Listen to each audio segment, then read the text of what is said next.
So we are celebrating throughout the week for that. This morning, as we enter into this particular hearing, we do not have a chair and vice chair present, so we will need to elect a chair for the purposes of leading this meeting. If we could have a nomination, I'll ensure that that individual is willing to serve in that capacity for the meeting. Yes, I'd like to nominate Susan Swift as the chair for today's meeting. Very good. I will second that motion. Very good. And is Commissioner Swift willing to serve in that capacity? Yes, even though it's a setup, yes. Okay. With that, if we could have a show of hands to that motion. Aye. Very good. Thank you. With that, I'll turn it over to you, Commissioner Swift, and you can go through the agenda items.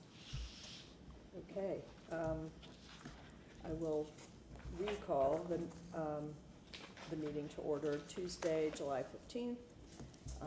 This is a public hearing for the City of Tampa's Historic Preservation Commission. I welcome everyone. My name is Susan Swift, a member of the commission.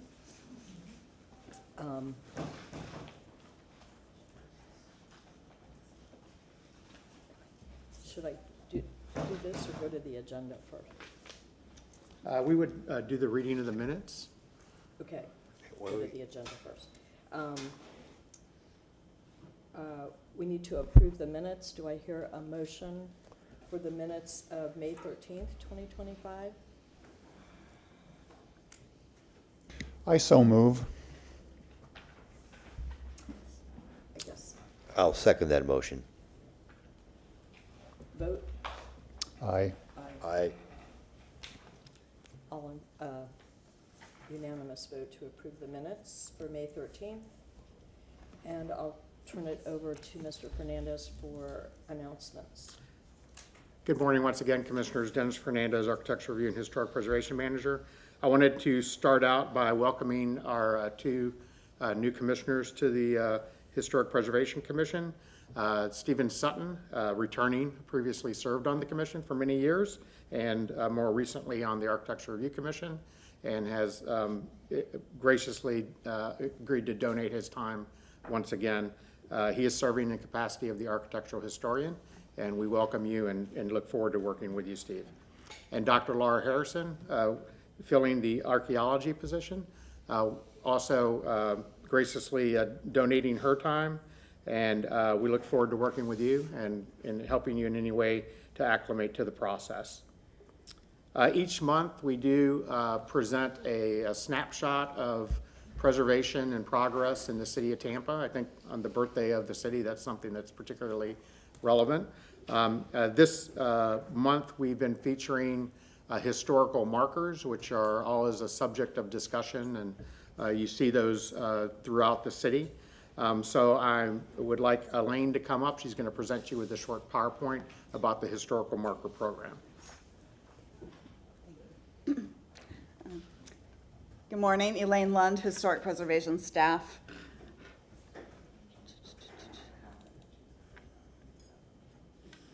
The historical markers programs are done throughout the state of Florida. Here you can see one of the recent markers that was unveiled for the Zion Cemetery, which was produced by the Hillsborough County Historic Resources Advisory Board, Historical Advisory Commission. Historical markers were originally placed throughout Tampa by different groups. They tell the stories of multiple aspects of our history, and some of the markers that you see here were installed by Rotary clubs, individuals, the nonprofit organizations like the Tampa Historical Society. And here we see markers that were erected by one of the Gasparilla crews, the United Daughters of the Confederacy, the Colonial Dames of 17th Century, and the Ybor City Rotary Club. So you can see they're all very similar in style, just notably different in the symbol and the seal at the top of the marker. Currently, we encourage those who want to place a historical marker to go through either the state or the local marker programs. The Florida Historical Marker Program is one of the state's most popular visible primary public history programs. It's designed to raise public awareness of the Florida's rich cultural history and to enhance the enjoyment of our historic sites by citizens and tourists. Marker applications are reviewed by the State Historical Marker Council, which is an appointed committee of 3 preservation experts. And the building or structure or site that is the subject of the sign must be either considered as a Florida heritage site, meaning it's at least a 30-year-old site, or the historic event that happened there was at least 30 years ago, or a Florida heritage landmark with a sort of older criteria of being at least 50 years old. The Hillsborough County Historic Advisory Council was established in 1996 to create a uniform historical marker program just for Hillsborough County. It has representatives from the county, from the cities of Tampa, Plant City, and Temple Terrace, and oversees nearly 200 historical markers, of which approximately 175 are in the city of Tampa. These markers that are made through this program have a uniform criteria. There's an application and an approval process for these markers.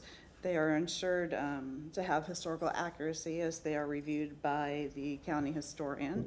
And the council also provides maintenance and repair of markers and offers some matched funding to offset the manufacturing costs. Faded, worn, or damaged markers are restored or replaced and updated with the new format and logo. Sometimes on some of the markers, the text has been updated to improve readability and historical accuracy.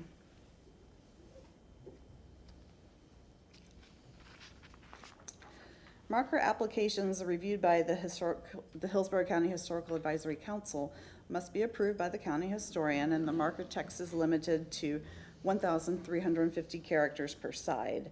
The signs may be dual-sided, and photographs may be included. Once the marker is approved, production usually takes 10 to 12 months. Markers are placed in the public right-of-way, and they are celebrated with a dedication ceremony. Here you can see some of the more recent markers that have been installed by the Historical Advisory Council, including the one at Memorial Park Cemetery, which is a local historic landmark recommended for designation by this board. The Kid Mason Community Center historic marker, which is also located at a local historic landmark site, and the marker for the Howard Blake High School. And finally, I'll leave you with this image of the marker at the Junta Homestead and Farm in Ybor City, which is additionally another local historic landmark. Thank you.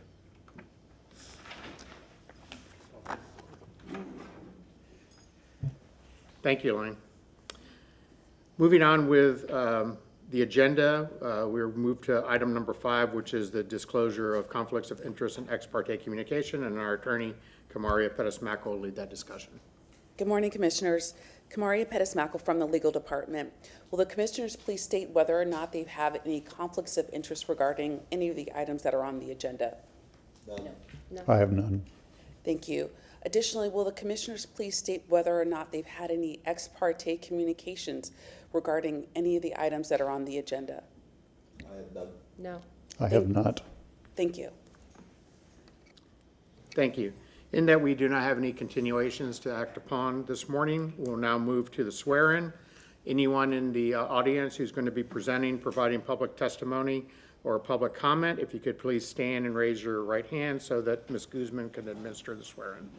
Do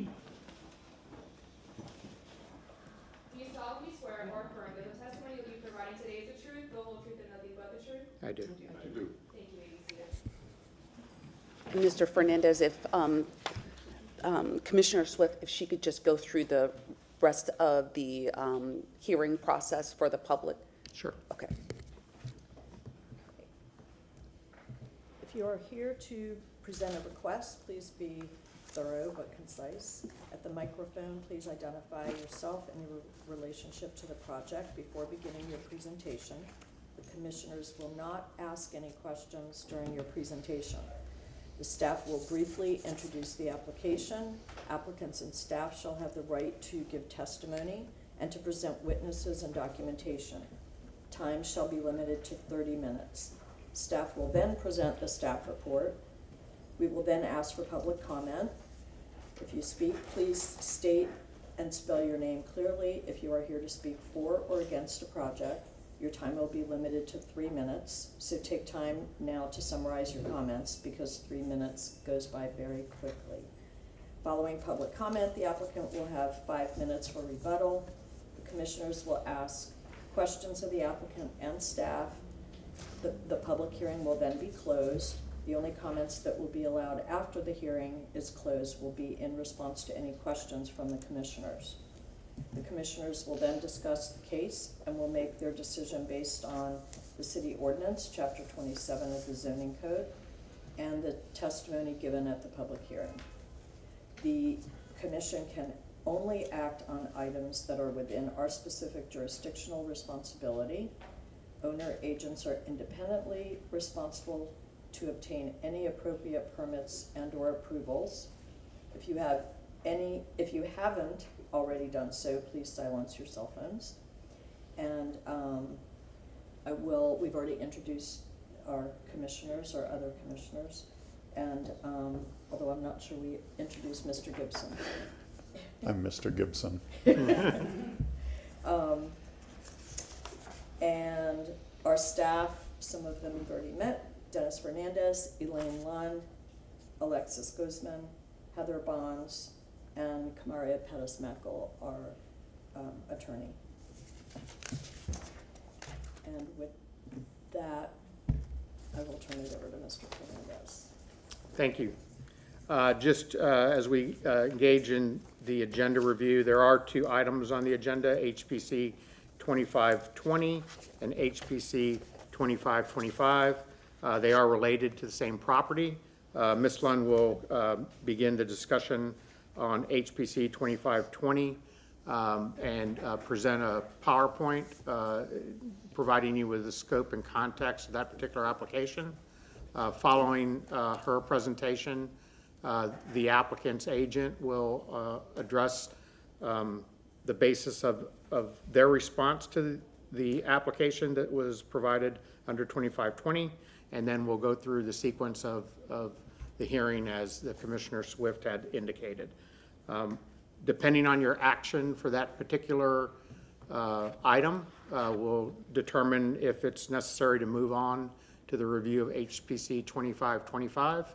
If it does move to that phase, then the applicant will present their information related to that particular application. I believe they have another PowerPoint to provide some parameters to that discussion. And following their presentation, the staff will provide the staff report to that application. And then once again, we'll go through the entire sequence as outlined by Commissioner Swift. So if there are no questions, we can go ahead and begin with Ms. Lund's presentation.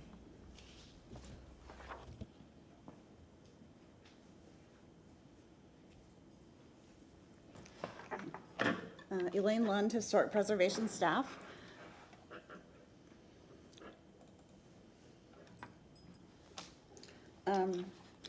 This morning, we're looking at a property on Davis Islands, 116 West Davis Boulevard.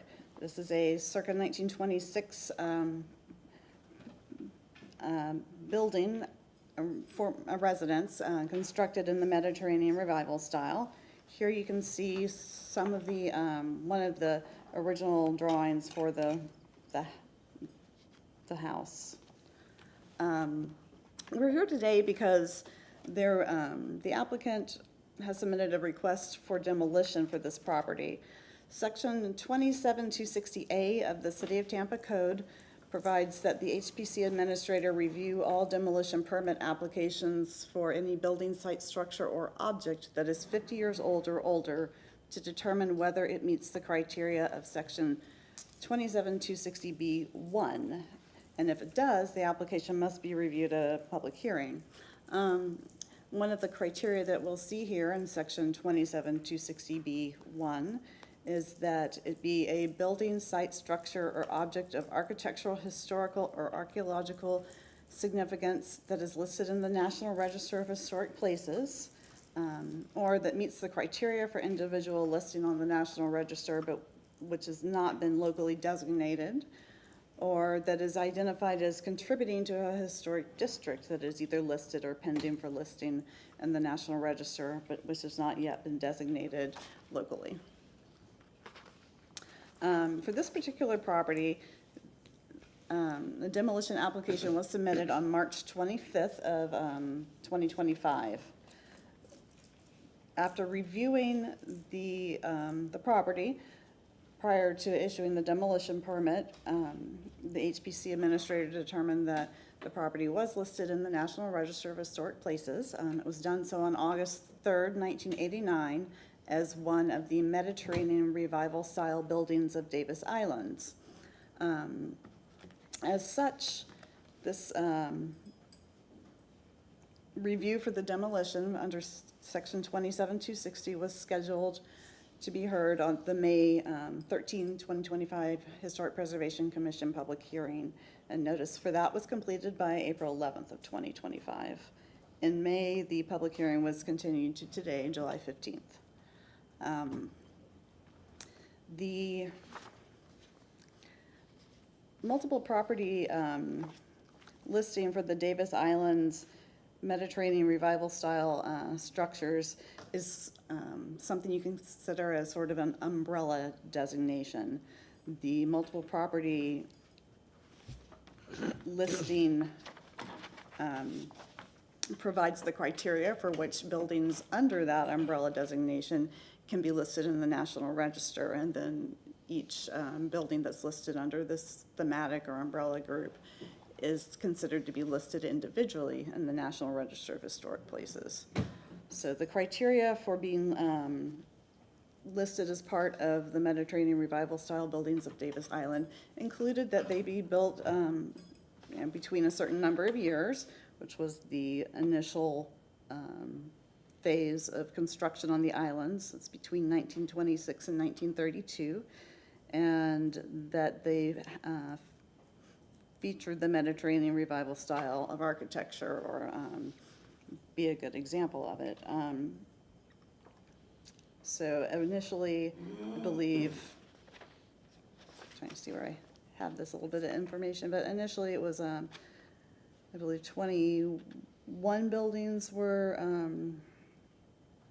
listed in the National Register under this designation, and 2 additional buildings were listed later.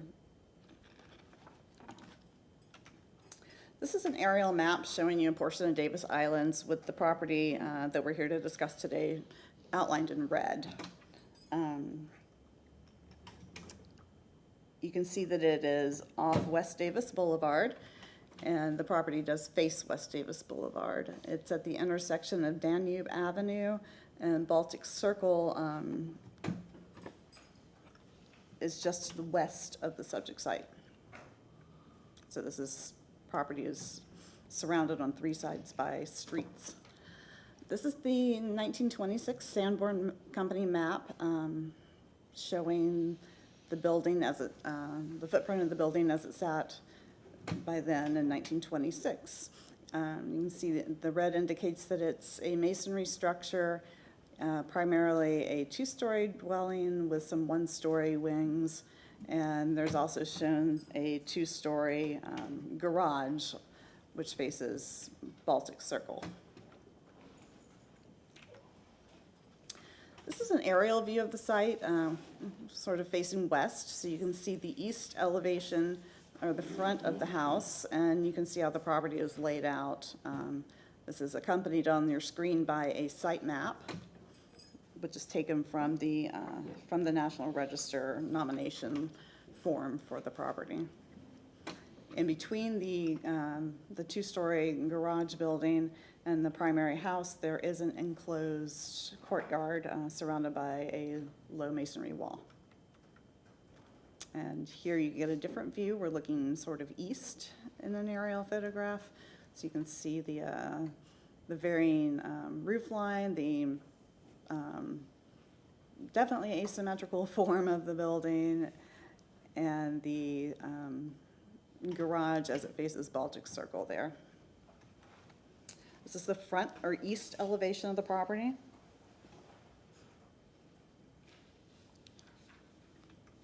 This is the north side from Danube.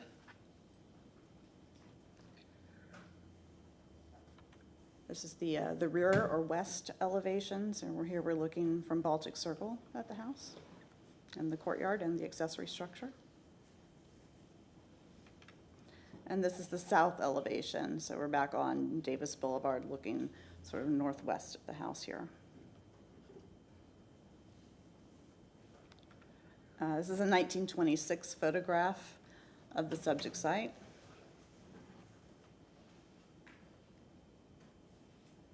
The original Mediterranean Revival style buildings of Davis Islands were heavily influenced by Spanish and colonial themes, as well as a lot of Italian influence, and you can see a little bit of Moroccan style influence in this building as well, especially around the windows. This is a photograph of the building from 1928. We're looking at the rear, the north portion of the rear facade, and this is how it looks in 2025 on the right. So you can see that many of the main elements are there still. This building was designed by Franklin O. Adams Jr., a prominent Tampa architect who worked on many Mediterranean revival style buildings around Tampa, including several in Davis Islands, some in other up-and-coming 1920s residential developments as well, like Beach Park.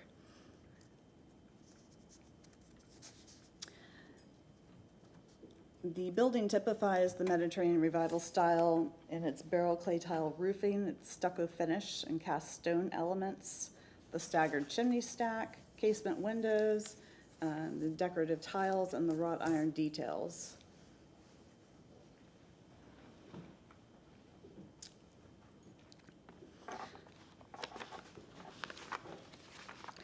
So this particular property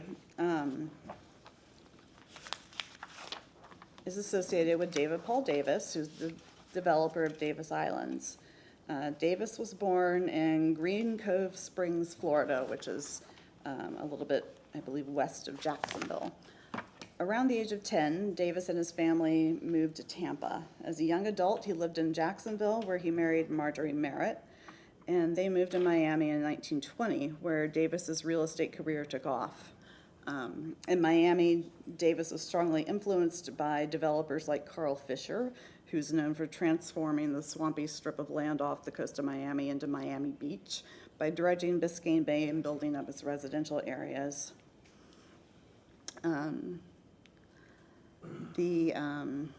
Davis moved back to Tampa in 1924, where he had his eye on the partially submerged islands in Hillsborough Bay.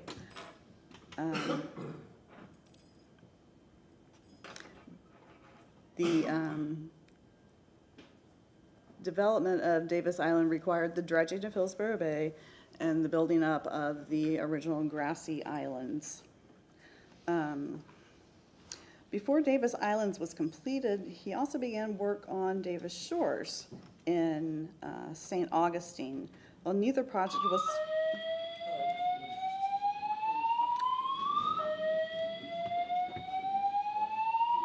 Do you need to go? Okay. Attention, an emergency has been reported in this building. Please cease operations and leave the building. We will continue this meeting at a later time.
This meeting is back, and just to remind everybody, that time is not deducted from speaking time, so we'll just move ahead and allow Ms. Lund to continue. Thank you. Again, Elaine Lund, Historic Preservation staff. Thank you, everyone, for your cooperation. As we move back to the presentation on 116 West Davis Boulevard, I believe I was discussing the construction of Davis Island and David Paul Davis himself. So Davis, as I said previously, was heavily influenced during his time in Miami by developers such as Carl Fisher and the developments there in Miami and Cocoa Beach that were being constructed in the Mediterranean revival styles. It's became a hallmark of upscale land boom era developments, and this was, going on at a time. By now we're up to 1924. This is going on at a time when the land boom for Florida was in full swing.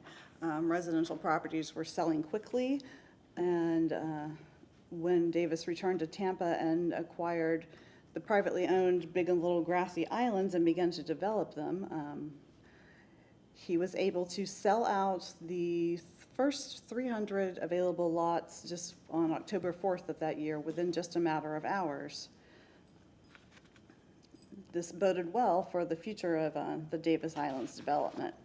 Here we see the Big and Little Grassy Islands as they were in 1924, prior to Davis beginning to dredge the bay and build up the islands. This was envisioned to be a planned community with the Venetian theme, complete with the canals and the style of architecture that had been popularized in Miami.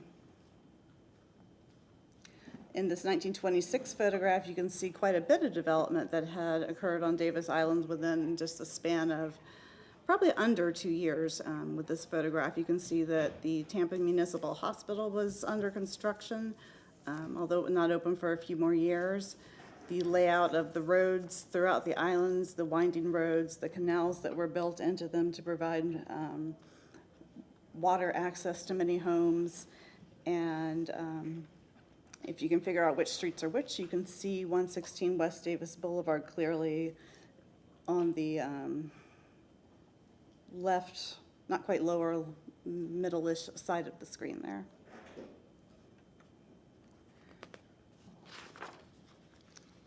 So this is a 1926 advertisement by D.P. Davis Properties depicting locations and buildings of homes on Davis Islands.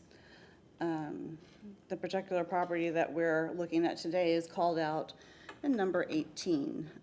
Davis was associated with 2 different residences on this island, on the islands. He, in this picture, each of the arrows in the photo is numbered and keyed to the index of photographs. The index notes that 18 is the home of D.P. Davis, president of D.P. Davis Properties, who envisioned and built Davis Island's greatest of Florida developments. A couple of numbers on, number 20, that particular arrow points to the administration building, first structure to be erected on Davis Islands, also a group of homes, including those of Larry Moore, who was the secretary to D.P. Davis Properties, and Leslie Blank, a realtor. The noting of Leslie Blank's residence is interesting because this was 32 Aegean Avenue, where D.P. Davis had first lived on the islands while he was waiting for the house at 116 West Davis Boulevard to be constructed. Leslie Blank purchased 32 Aegean from D.P. Davis in March of 1926. I'm sorry, from D.P. Davis Properties in March of 26.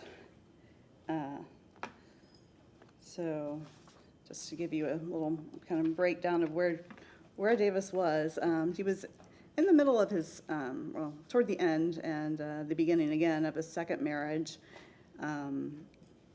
He had 2 children from his previous marriage, and reports in the newspaper placed them at 32 Aegean Avenue from August in 1925.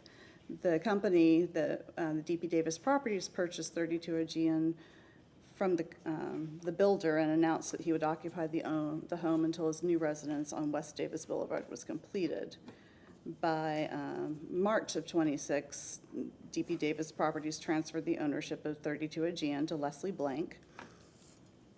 And it seems that the Davis family may have moved into the Mirasol Hotel for a period of time. There are photographs from the Burgett Brothers collection of the D.P. Davis apartment at the Mirasol Hotel, and that were dated April of 1926. And then a line in the Tampa Tribune noted in May of 26 that Mr. and Mrs. D.P. Davis and children were reported to be living in an apartment in the Mirasol Hotel. The references that we have to 116 West Davis Boulevard being Davis's home come from newspaper articles and advertisements such as this one showing 116 West Davis Boulevard as his residence, and noting that in the newspaper articles that he was one of the many people who had taken up residence on the islands at that address. And by August of 1926, the D.P. Davis was in some financial trouble as he was overextended as he began working on the Davis Shores project in St. Augustine. Additionally, he was not seeing the return on the mortgages from the original sold parcels that was anticipated. So he was, the D.P. Davis Properties company was not in good financial shape by that time, and in order for the development of the islands to continue, Davis sold his company to Davis Islands Investment Company, a subsidiary of the Stone and Webster engineering firm out of Boston. The house at 116 West Davis Boulevard was owned by the company, and it's fairly clear at that time that it would have been, the residence would have been transferred to the new president of the new company, which was Howard Philbrook. Unfortunately, by October of 1926, Davis was no longer with us as he went overboard while sailing to Europe with his children. So what we do know about the D.P. Davis, this potential property for its association with D.P. Davis, is that it was designed to be the residence of him.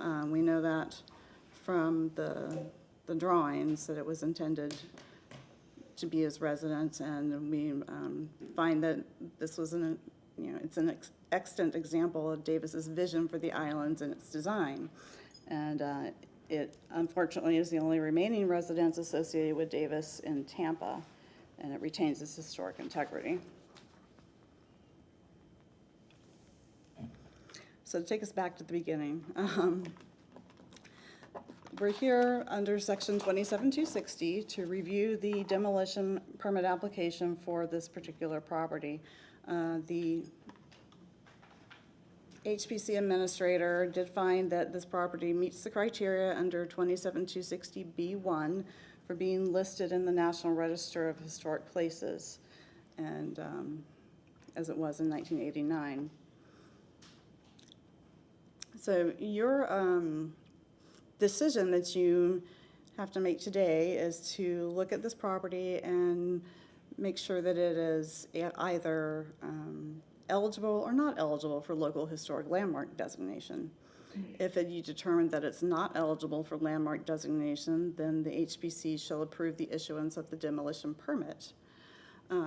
If you determine that it's eligible for landmark designation, then we proceed to City Council with a written information supporting its statement, your statement, that irreparable harm will be done to the property if a demolition permit is issued, and providing the City Council with information available regarding the property's eligibility for local designation. So you have 2 actions before you as we consider this portion, or this particular application number, the HBC 25-20, to determine whether 116 West Davis Boulevard meets the criteria set forth in sections 27-260. And then second, to determine whether it meets the criteria in section 27-257.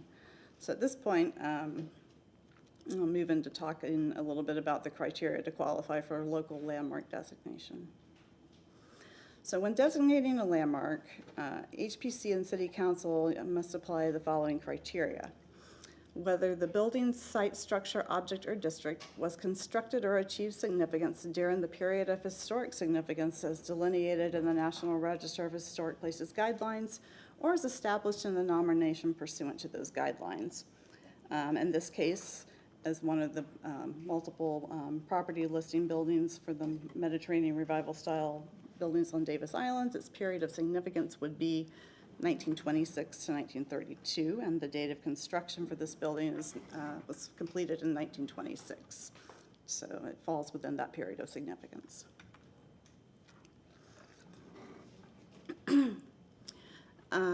Additionally, under 27-257A2, the building must have a quality of significance in American, state, or local history, architecture, archaeology, engineering, and culture, which is present in this particular building, and it must possess integrity of location, design, setting, materials, workmanship, feeling, and association.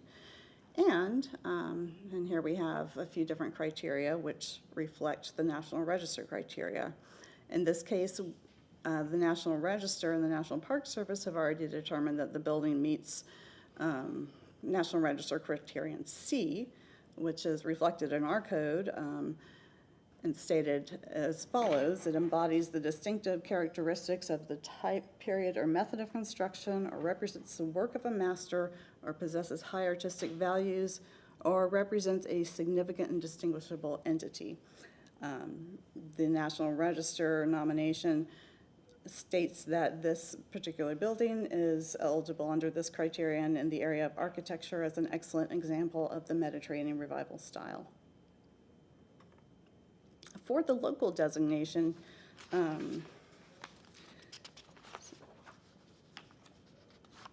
you may want to consider, for your consideration, whether the building is locally significant for its association with D.P. Davis in the area of community planning and development. This is one of the other criteria in our code that reflects the National Register criterion, in this case, National Register Criterion B, for being associated with the lives of persons significant in our past. This particular property, we know that it was designed for D.P. Davis, that it reflects the style of and design that D.P. Davis had envisioned for the character of his islands, and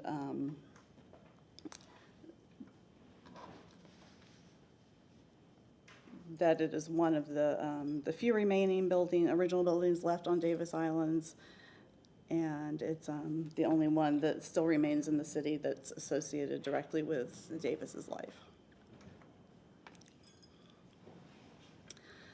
So when considering whether or not a building is locally eligible as a historic landmark, you must also consider the following factors for the designation. 1, whether the owner supports the designation, and 2, whether the owner has timely applied for and adequately established an economic hardship in accordance with the criteria, with the requirements set forth in section 27-259, and if so, whether economic incentives are applicable to adequately offset any economic hardship. On May 15th, the applicant submitted 25, HBC-25-00000025, requesting an economic hardship determination to abate the landmark designation of the property.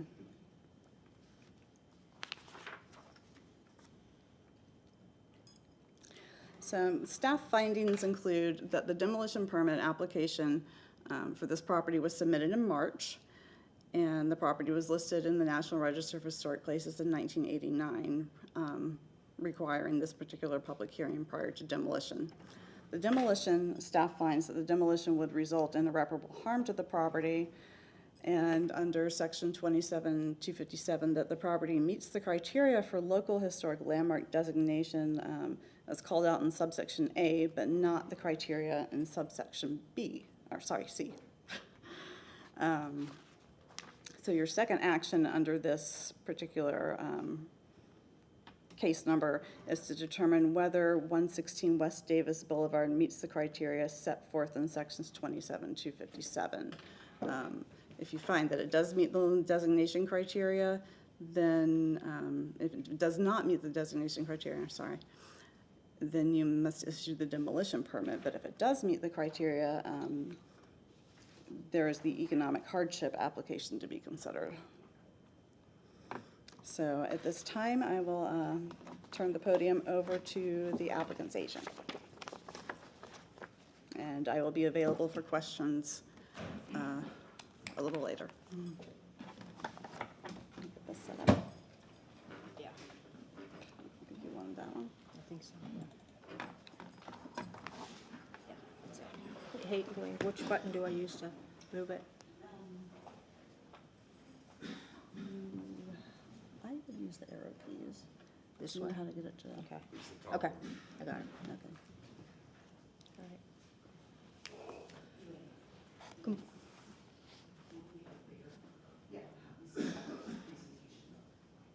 Oh, Get that enlarged. okay, thank you. Morning, Commissioners. My name is Gina Grimes. I'm with the law firm of Bradley, Arendt, Bolt and Cummings, 1001 Water Street. And I'm here this morning representing the Diane Lee Kempker Revocable Trust. The Revocable Trust is the owner of the subject property. But before I start, before you start the clock, I do have one housekeeping issue that I would like to discuss with you very quickly. And that deals with the time allotted for the presentations. You know, there's two cases on the agenda this morning, the historic designation case and the economic hardship case. And we're allotted a half an hour for each one, total of 1 hour of presentations. What we're proposing is to decrease the amount of time that we spend on this first presentation dealing with historic designation and ask, with your indulgence, to move that extra time to the economic hardship determination presentation. And the reason for that is, as you can tell by the thickness of your books, your binders, there is extensive information and reports and appraisals and pro formas that were required to be submitted as part of this application, the second application, the economic hardship. The staff report also recommended on page 6 that we have qualified professionals that we relied upon for information in the report to be present at the public hearing and to summarize conclusions and address questions. And we have 5 witnesses that are going to do just that. And so even though we're asking them to limit their presentations to 5 minutes, it still then doesn't give us sufficient time for the rest of the presentation. So we respect your time. We know you're volunteers. As Dennis said, we appreciate you donating your time. It didn't help having a fire drill to waste more time. But my client has a lot at stake here. And in order to afford them procedural due process, we're asking you to just allow us to use our leftover time from the first hearing towards our time for the presentation at the second hearing. Do you have a specific amount of time or just It should that be, you're trying to shift? it's approximately 10 minutes extra is all we're asking for. And the first presentation will be under 15 minutes. Do the commissioners, any commissioners object to that? I have no objection. I have no objection. I have no objection. Thank you. Thank you very much. We do appreciate it, and we'll try to go as quickly as possible, and I'll repeatedly say, in the interest of time, I'm going to skip through certain things. Starting with the first page. The staff presentation was regarding the history and the architecture of the home. The one that Elaine presented was extremely comprehensive, so I'm not going to repeat any of that information that she presented. But what I'd like to do next is to provide you some background and context as to how and why we're in this proceeding. And although the home is now owned by the trust, the home was previously owned by Diane Lee Kempker, and she lived in that home for 53 years. She was the longest tenured resident in that home. And she was in the home from 1970 until her passing in 2023. And during that time, she and her husband raised their 3 children there. And over the years, Mrs. Kempker had repaired the home when it was necessary, but for purposes of her living there, she never found the need to remodel or to renovate it. She didn't feel that she needed to. After her passing in April of 2023, the property passed to her descendants via the trust. And I want to say that given the children of Miss Kempker, given it was their family home, and this whole concept of demolition is very disconcerting to them, given it was their family home and they were raised there. It was never the children's intent, nor did they ever want to demolish this house. And instead, they wanted to sell it. In fact, after Miss Kempker passed and they began to prepare the house for sale, they spent approximately $226,000 getting it ready to be sold. And that's something they would not have done if they had planned to demolish it. And you'll hear more about that in our second presentation when Mr. Kempker himself makes the presentation. Also, Mr. Kempker met with Dennis Fernandez and, I believe, Rodney Kite Powell. They toured the home before it was offered for sale. And the reason that Mr. Kempker did that was the hope that Mr. Fernandez and Mr. Kite Powell would spread the word in the preservation community that the house was available for sale, because it hadn't been for so long, that it was available for sale, and if any of the preservationists were interested in acquiring it and renovating it, they would be able to. Again, that's not something, giving a tour of the home and asking to spread the word is not something that he would have done if he had planned to demolish it. So the trust listed the property for sale in January of 2024, and as you might remember, the market conditions were very favorable at that time, especially they were favorable for sellers. And that was especially true on Davis Island, where you saw some of the highest home value sales anywhere in Tampa, if not anywhere in this region. So property was a seller's market at the time. And notwithstanding the fact it was a seller's market, they did not receive a single formal offer, despite the fact they also reduced the price several different times. The feedback that our realtor received from potential buyers was that it lacked the amenities of modern homes. It didn't have large kitchen, it didn't have large closets, there weren't big wide open areas. The other piece of feedback that our realtor received was that the potential buyers had difficulty in estimating how much it was going to cost to restore the home. So that's, in all likelihood, the reason why no offers were ever received. So after being on the market for 9 months, as everyone knows, we were hit by Hurricanes Helene and Milton. In September of 2024, Helene brought flooding to Davis Island, and the home sustained about 10 inches of water inside the structure. Then in October of 2024, Milton brought winds and rain to Davis Islands into this area, and those winds and rains damaged the roof and then created additional water damage on the interior. After the hurricane, Mr. Kempker engaged Barrow Engineering. They did a post-storm engineering analysis, and they determined the structure was unsafe and unsound, and that it should be demolished. And so after considering their options, in March of 2025, the trust applied for a demolition permit. And as Elaine mentioned, because the structure is over 50 years old, it triggered the HPC administrator's review of the demolition application. And he determined that it was appropriate to stay the demo permit and to bring this issue before this commission. And so as a result of that, the trust also filed a companion economic hardship application, which is the second application that'll be heard next. So we have these overview of these, at this stage, there are 3 questions before you, and these 3 questions and the way we framed them is taken from the previous hearing by this HPC back in, I think, May, where Ms. Pettis-Mackle had framed, I believe, these 3 questions. So we basically duplicated what she presented to the board the last hearing. But question 1 is, did the HPC administrator correctly conclude that it was appropriate to stay the demo permit and bring this issue before the HPC? Question 2, does the property meet the historic designation criteria set forth in 27-257?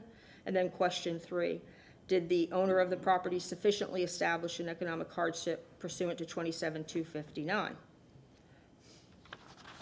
So this presentation is only going to focus on questions 1 and 2. Is the matter properly before the HPC? And if so, does it meet the designation criteria set forth in 257? If we answer both of these questions in the affirmative, then we'll address question 3 in a separate presentation, which pertains to the economic hardship. So we can dispense with question number 1, I think, fairly quickly. Because the home was listed on the National Register, it qualifies as justification. It's sufficient for the HPC administrator to stay the demo permit and to bring this matter before you. So as far as question 1 is concerned and the criteria in 260B1, we acknowledge that that question could be answered in the affirmative. So now we turn to question number 2, which is, does it meet the designation criteria in 257? So when determining whether a structure meets designation criteria, as you heard extensively from Elaine, there are 2 subsections of 257 that must be considered. There's subsection A and subsection B. Subsection A relates to the criteria for significance. What is the area of significance? Is it based on history? Is it based on community planning and development? Or is it based on architecture? But even if it meets one of those criteria, even if it does, you also have to consider whether the owner supports it and whether the owner has demonstrated an economic hardship. So I would note that the plain language in the code requires that both of these subsections be applied, not just A, saying it's architecturally or historically significant, but you also have to consider whether the owner supports the designation and whether or not they've proven an economic hardship. So when it comes to A and whether or not it meets the designation criteria, as I said, subsection A relates to the area of significance. And it is the city's burden of proof to establish that it is significance. And in the staff report, Ms. Lund basically identified the area of architecture as the area of significance. However, in the body of the report, she also mentioned that it could be significant under the area of community planning and development because of its association with Davis. And that's the issue I want to address, not the architecture, but the association with Davis. It's widely believed that this was D.P. Davis's personal residence, but our research shows that it was not his personal residence or that he never lived there. And that conclusion is supported by 2 documents. The first is a book written by Rodney Kite Powell called History of Davis Islands, and the second document is the State of Florida Division of Historical Resources Florida Master File. In the book, The History of Davis Islands by Rodney Kite Powell, and as I know all of you are well aware, Mr. Kite Powell is probably the most well-known and well-respected local historian in Tampa, and he's on, I think he actually works for the History Center as well. What he wrote in his book was, when it came to this 116 West Davis, he said the West Davis Boulevard home has long been cited as Davis' personal residence. The existing historical evidence suggests differently, indicating that the home on Aegean was where Davis resided. And then on that same page, there is a photograph of the home, and it states, the caption states, this home located at 32 Aegean was the home of D.P. Davis and his son, and occasionally his second wife, Elizabeth, from late 1925 until his death in October of 26. This is further corroborated by the Florida Master File that states that the home wasn't completed until May of 1926, and then he died a short 5 months later in October of 1926. So at most, he could have lived there was 5 months, but it's not clear that he ever actually moved into the home. And it's likely that he did not, and the reason I say that is in the Florida master file, it lists, it states the home was, quote, initially occupied by Howard Philbrook, who was one of the company presidents at one of the D.P. Davis companies. And then it also lists the home, it refers to the home, to the site as the Vanapole House. It initially doesn't refer to it as the Davis House, but the Vanapole House. And the Vanapoles were a family that moved into that home a little bit later. So it's based on this information. This information conflicts with the information that Ms. Lund provided in the staff report. But it's based on this information and the research done by Rodney Kite Powell that it's our position that this should not be designated based on any association with Davis, because we don't believe that it was ever actually his home. So earlier, we stated that before you can conclude whether the property should be designated, whether it's architecture or some other basis, some other area of significance, you also have to consider subsection C of 257, and that requires you to look at whether the owner objects and whether the owner's timely applied for and established an economic hardship. The owner does in fact object to the historical designation, and as you well know, we've applied for an economic hardship, and we will address that at the next hearing, obviously. But at this point in time, based on these two other considerations, owner's objection and the economic hardship application, we don't believe that criterion C of 257 is met as required by section 257. And I think that Ms. Lund basically acknowledged that as well when she did her presentation. So in conclusion, as to question 1, did the HPC administrator, did he correctly conclude that it was appropriate to bring this matter before the board? Yes, we acknowledge that it's on the National Register, therefore it was appropriate for him to bring it before the board. Now as to question 2, does it meet the designation criteria? It's our position it doesn't satisfy all of the 257 designation criteria. Again, we don't believe it's associated with a significant individual in the past, i.e. D.P. Davis, and also the owner objects to the designation, and we have our economic hardship application. So based on these factors, we would request that the HPC not designate this property based on any association with Davis, and find that it doesn't meet all of the 257 criteria as required by code. And I'm available if you have any questions, and so I was able to do that in well under 15 minutes.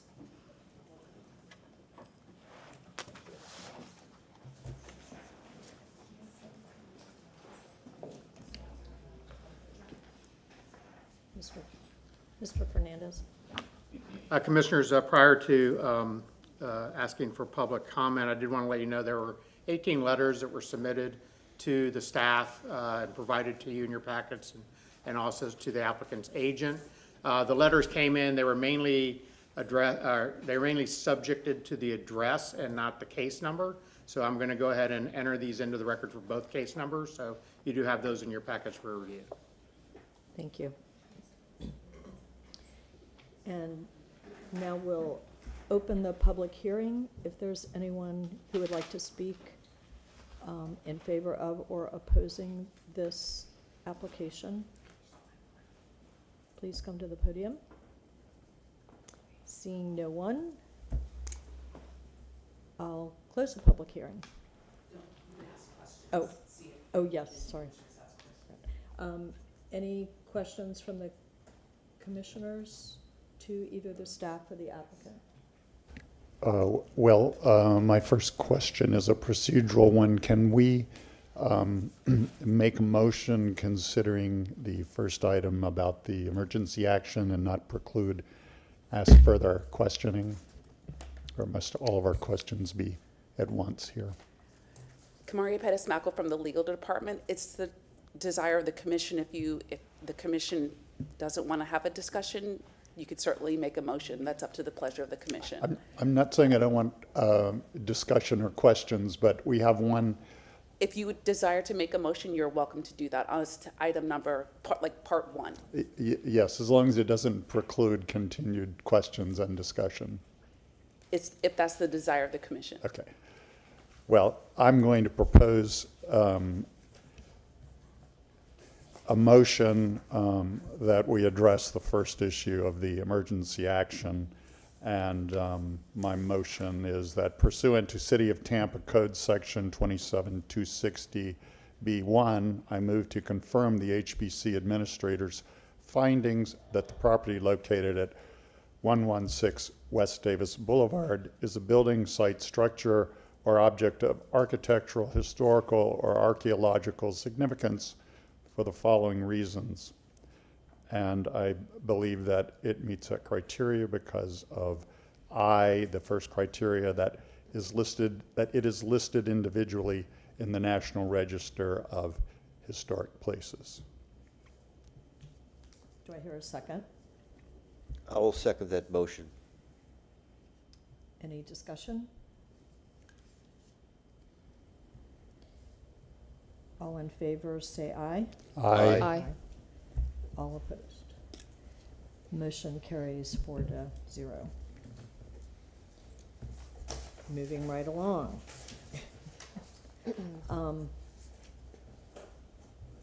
Any other questions about the second issue? Well, I don't want to dominate the commission's time. I do have some questions if there are not other commissioners. So for Elaine Lund, I guess,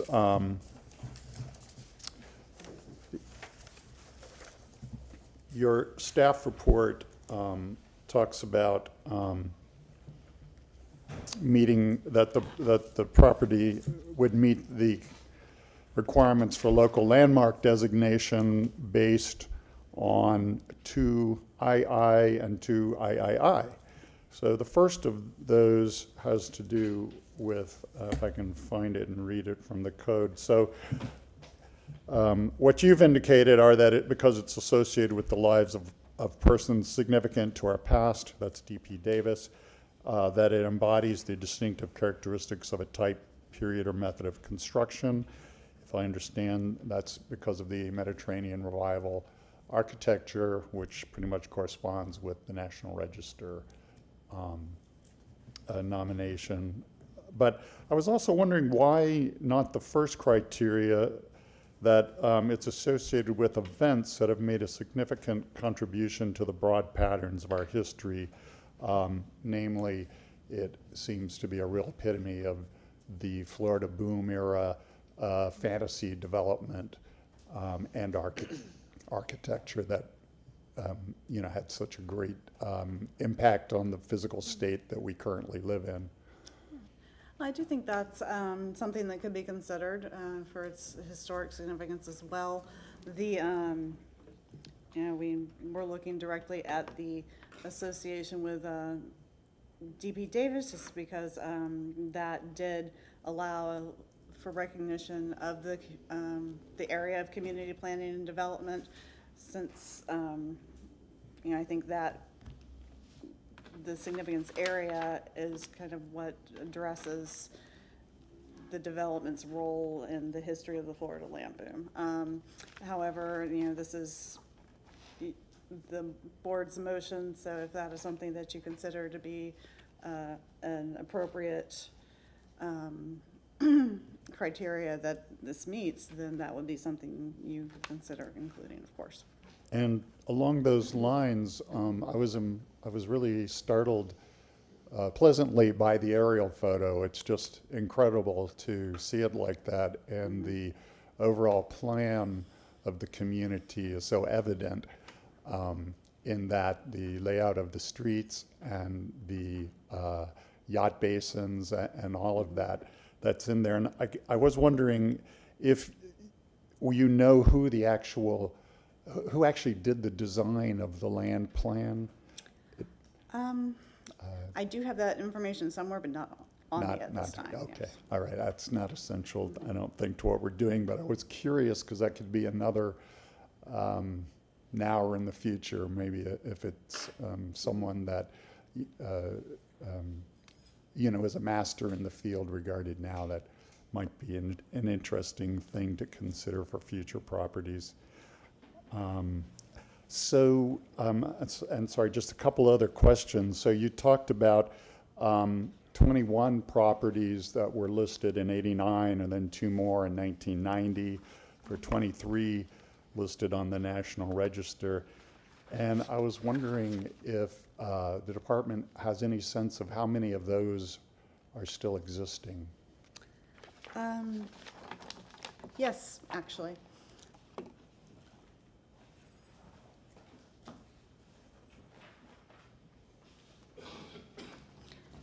Of those listed in the National Register, I am aware of 4 that have since been demolished. So we are back to 19. 19 then. Yes, Yeah, correct. Okay.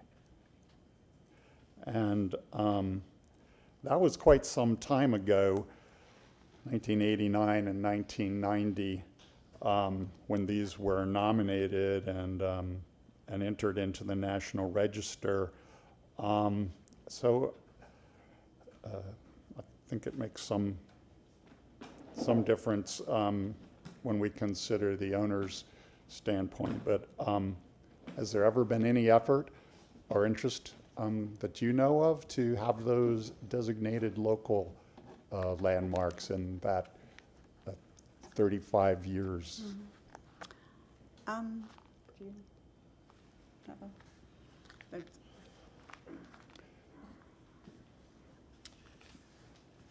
Good morning once again, Dennis Fernandez, Architecture Review and Historic Preservation Manager. Although that's been an effort in the sense of that we've been receptive to individuals that may want to designate, I've had a number of discussion over the years with different property owners of these properties, and have presented at the neighborhood association in the past, and have not really felt that there was enough traction to move forward with any sort of grouping.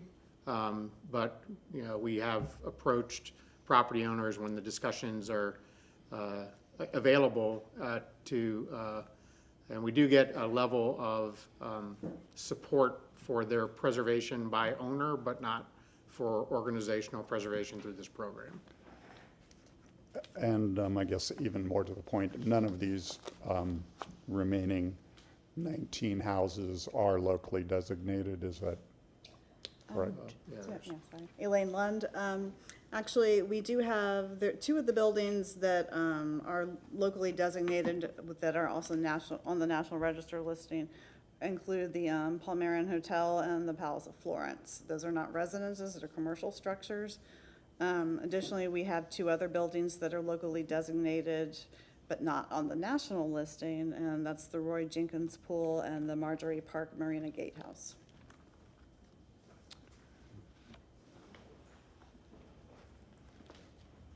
Okay, thank you. Other questions? I have a couple, or a question and a thought. I do agree that, with Mr. Gibson, that maybe there's a broader application, and correct me if I'm wrong, the community planning criteria, is that part of B? It is an area of significance that may be applied under multiple criteria. Okay, so I was kind of thinking the same way, but that it may be applied under B, because I agree, and I think the evidence shows that Mr. Davis, if he lived there, it was only a few months, but then the next 2 occupants were related to the development company and the development of Davis Island. So just the fact that it wasn't him, Mr. Davis, I think that it definitely led to or had participation in occupants that led to the development of Davis Island. If anything, more years than he was involved. So if that's appropriate under B or A. I just thought it was a broader application in my mind of B, because it says persons, so there are other persons after him that occupied the house. And then my question was about the word consider as it relates to the owner. And I looked up in the dictionary what that means, and that is not a man, as I understand it, and I will certainly have the staff correct me, but it means that that's something we should consider amongst other information that we receive, but it is not written as a mandate, or else it would say you can't do this because the owner doesn't want it. So that is something that we need to consider, but I didn't, and again, I'd like to be corrected, but I didn't think that because the owner objects, then therefore we have to say it doesn't apply. And just that clarification, if you can clarify my legal interpretation. Maria Pettis-Malcolm from the legal department. So Commissioner, as you read Code Section 27-257, you are correct that the code does not say that the owner that ownership shall provide consent for the local landmark. You are correct that the code specifically says in subsection C, in addition to the criteria, the HPC shall consider those factors. So you're considering those factors by hearing and receiving the information from the owner, what the owner's opinions are, and obviously reviewing in subsection C2 that they timely filed the application for the economic hardship. So you can consider that information in your analysis of whether or not it meets the criteria of 27-257. But it does not, the code does not say that the owner shall or must provide consent for the designation. That is not how the code reads. You are correct. Thank you. Those are my questions. Other questions, thoughts? Motions? I can usually say something, but Elaine, the contemporary news accounts were quite interesting to read. I would not say that they were a high point of objective journalism, but it was contemporary to the times and interesting. Thank you for providing that. Certainly.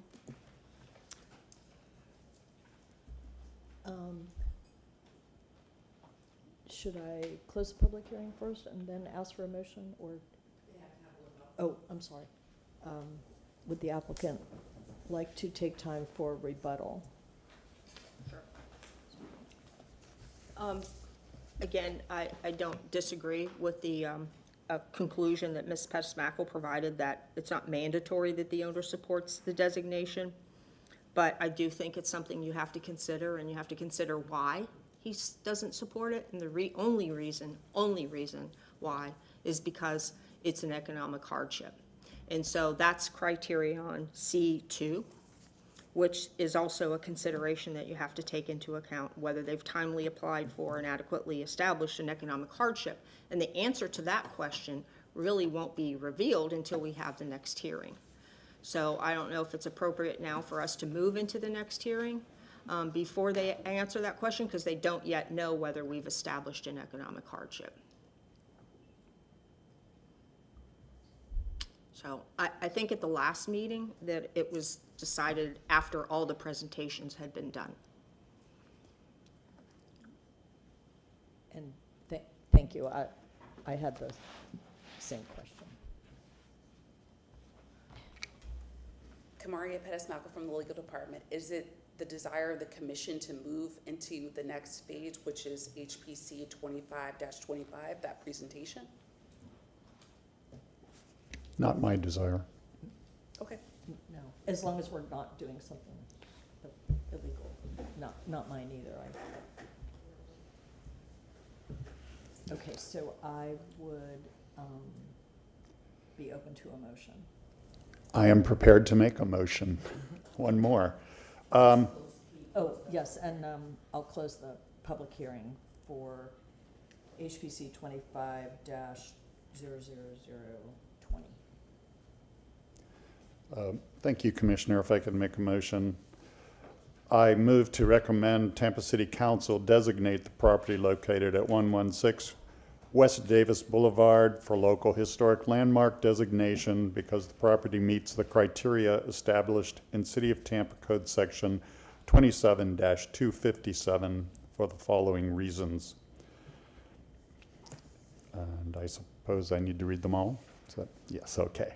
A, the building site, structure, object, or district, 1, was constructed or achieved its significance during the period of historic significance as delineated in the National Register of Historic Places Guidelines or as established in the nomination pursuant to those guidelines. And 2, has a quality of significance in American, state, or local history, architecture, archaeology, engineering, and culture, which is present in districts, sites, buildings, structures, and objects that possesses integrity of location, design, setting, materials, workmanship, feeling, and association. And to go further, I, that it is associated with events that have made a significant contribution to the broad patterns of our history, otherwise known as Criterion A of the National Register criteria. Also, II, that are associated with the lives of persons significant in our past, otherwise known as Criterion B of the National Register. And lastly, II, that embody the distinctive characteristics of a type, period, or method of construction, or that represent the work of a master, or that possesses high artistic values, or that represent a significant and distinguishable entity whose components may lack individual distinction, otherwise known as Criterion C of the National Register. And that's where I end it. Do I hear a second? Hold on, and if I may, Commissioner Gibson, can you just please state whether or not, on the record, whether or not the HPC considered the criteria for subsection C? I have considered it, and I've given it quite a lot of consideration. And if we have discussion, I can elaborate on that. The motion didn't include C? He just stated, Oh, I was just going to ask that that be included in your motion. Okay, thank you. you wish me to read that part? Please. Yes, okay. In addition to the criteria set forth in subsection A above, the HPC shall consider the following factors for a landmark site or multiple property designation. 1, whether the owner supports the designation. 2, whether the owner has timely applied for and adequately established an economic hardship in accordance with the requirement set forth in section 27-259, and if so, whether economic incentives are applicable to adequately offset any economic hardship. And Now do I hear a second? I will second that motion. Any discussion? well, I made the motion, but I'll yield if there are other commissioners. Especially in consideration with C, whether the owner supports the designation.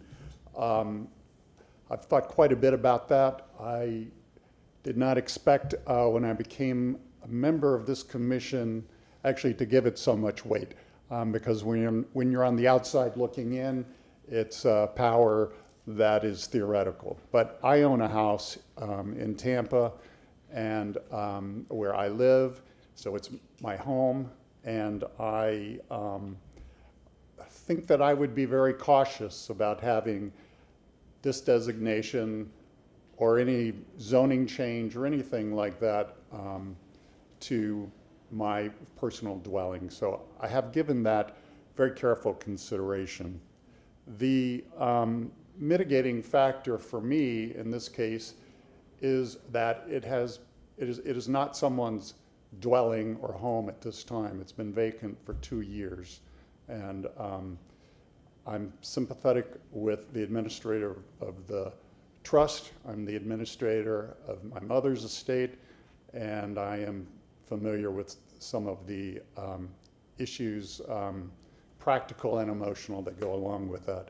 But we are here as part of the Historic Preservation Commission and also represent the public interest, which I think also means maintaining other aspects or all the aspects of the ordinance. And to me, it looks as if the property does meet the criteria for nomination. And we will afterwards, I expect, be given a presentation on whether or not there's an economic hardship, and I think that's the appropriate way to deal with this.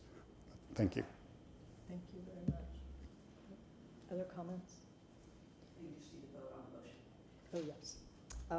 All in favor of the motion, say aye. Aye. Aye.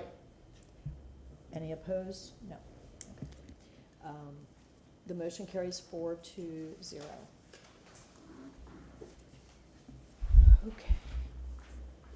Mr. Fernandez, next item.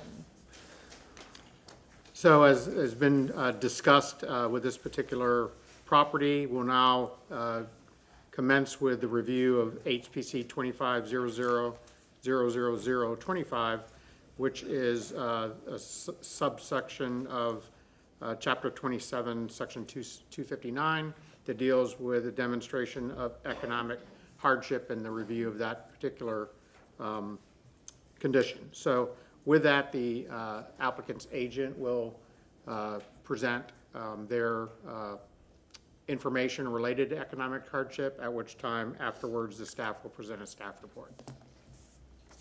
Okay, thank you. Ms. Grimes? Let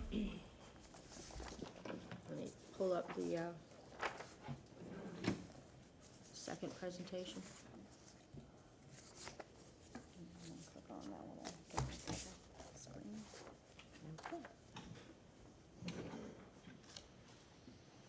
Good morning, Commissioners. Again, for the record, Gina Grimes with the law firm of Bradley, Arent, Bolton, Cummings, 1001 Water Street, and I'm here this morning representing the Diane Lee Kemker Revocable Trust, which is the owner of the subject property. And in keeping with my commitment to you that I will, in the interest of time, try to go through this presentation quickly, I'm going to skip some of these initial slides dealing with the overview, the attempted sale of the property. We already addressed that at the first hearing, the hurricanes, Helene and Milton, and then the post-hurricane assessment, and start with this slide.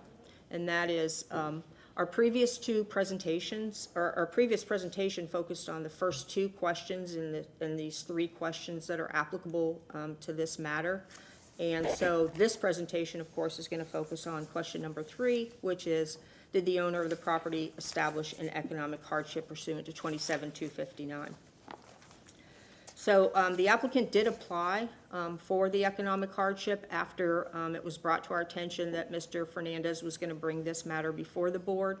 And we submitted the various application materials and supporting documents that are in your binders. And I know there's a lot of documents in those binders, so I'm going to do my best to direct you to certain different documents as we go through our presentation. But we're going to start with tab C. C in the binder is provides the list of all of the application requirements, and we were very careful to make sure we went through each and every code requirement. And there are many. There are, I believe, 15 different documents or pieces of information that you have to submit in support of your application. So tab C, towards the end of tab C, you'll see that we addressed each and every one of the application requirements. And as we go through the presentation, I'm going to direct your attention again to certain of those documents as our different witnesses speak. But I also want to begin by noting that in the staff report that was prepared by the HPC administrator, and this is the second staff report, the one dealing with HPC case 25-25, on page 6 of his staff report, the administrator's recommendation, he concludes by saying, as such, the facts presented to the administrator and the commission leads to the conclusion that the application and supporting exhibits satisfy the requirements for demonstrating an economic hardship as delineated in 27-259. So the staff's recommendation at this point is that an economic hardship does in fact exist, but we will present this information to you so that you can hopefully come to that same conclusion. So we need to begin with the determination of what exactly is an economic hardship, because it's kind of a broad term. Fortunately, the code does define it, provides a definition, which is the imposition of an inordinate financial burden, basically due to the denial of a demolition permit. Okay, well, that tells us that we need to know what the imposition of an inordinate financial burden is. And fortunately, that same code section also provides a definition for an inordinate financial burden, and that means one in which the property owner is permanently unable to attain the reasonable investment-backed expectation of the existing use of the real property. And while that definition, additional definition is helpful, it still isn't entirely instructive on what it is that you all have to determine. You have all this information and all these documents, and it's overwhelming, and what does it all mean, and how do I put it all together?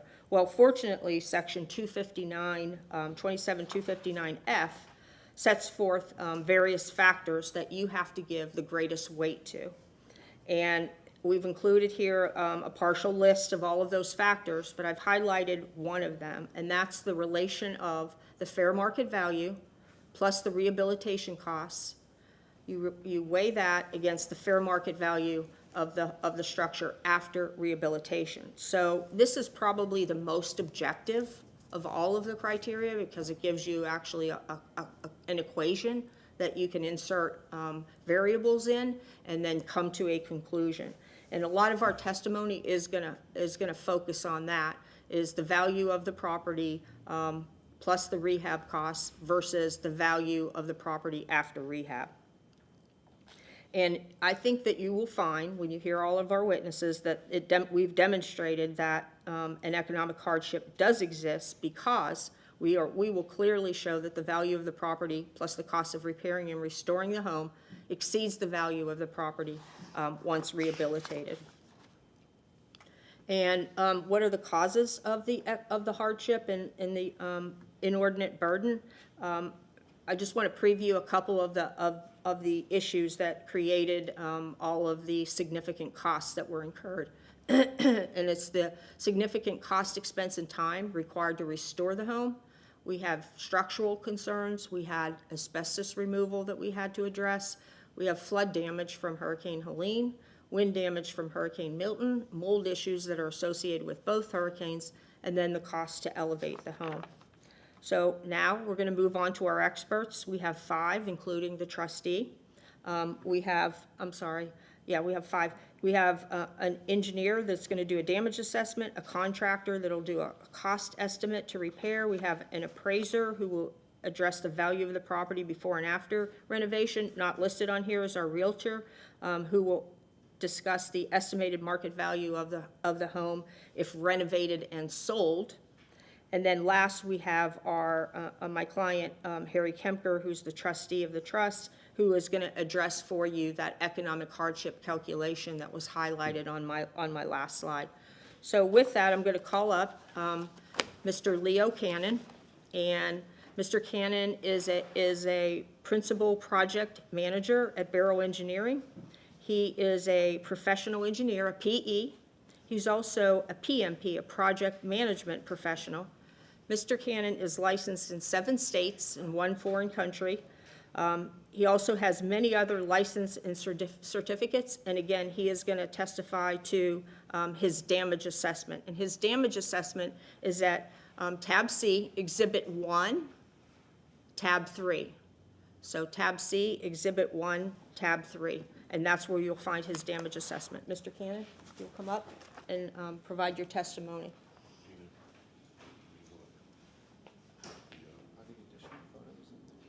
Yes, you have to do the photos. Slides. The what? Well, the photos will be in the book, right?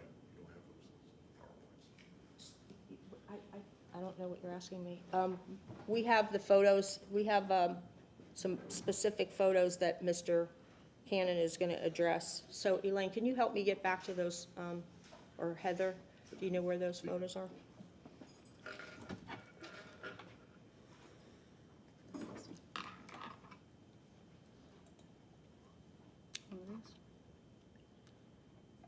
the flood damage photos. Yeah, that's what you want to show, right? Yeah, Yes, okay. The first one. That's right. yeah. Okay. Yes, sir. I mean, yes, ma'am, he was. He was here in the beginning.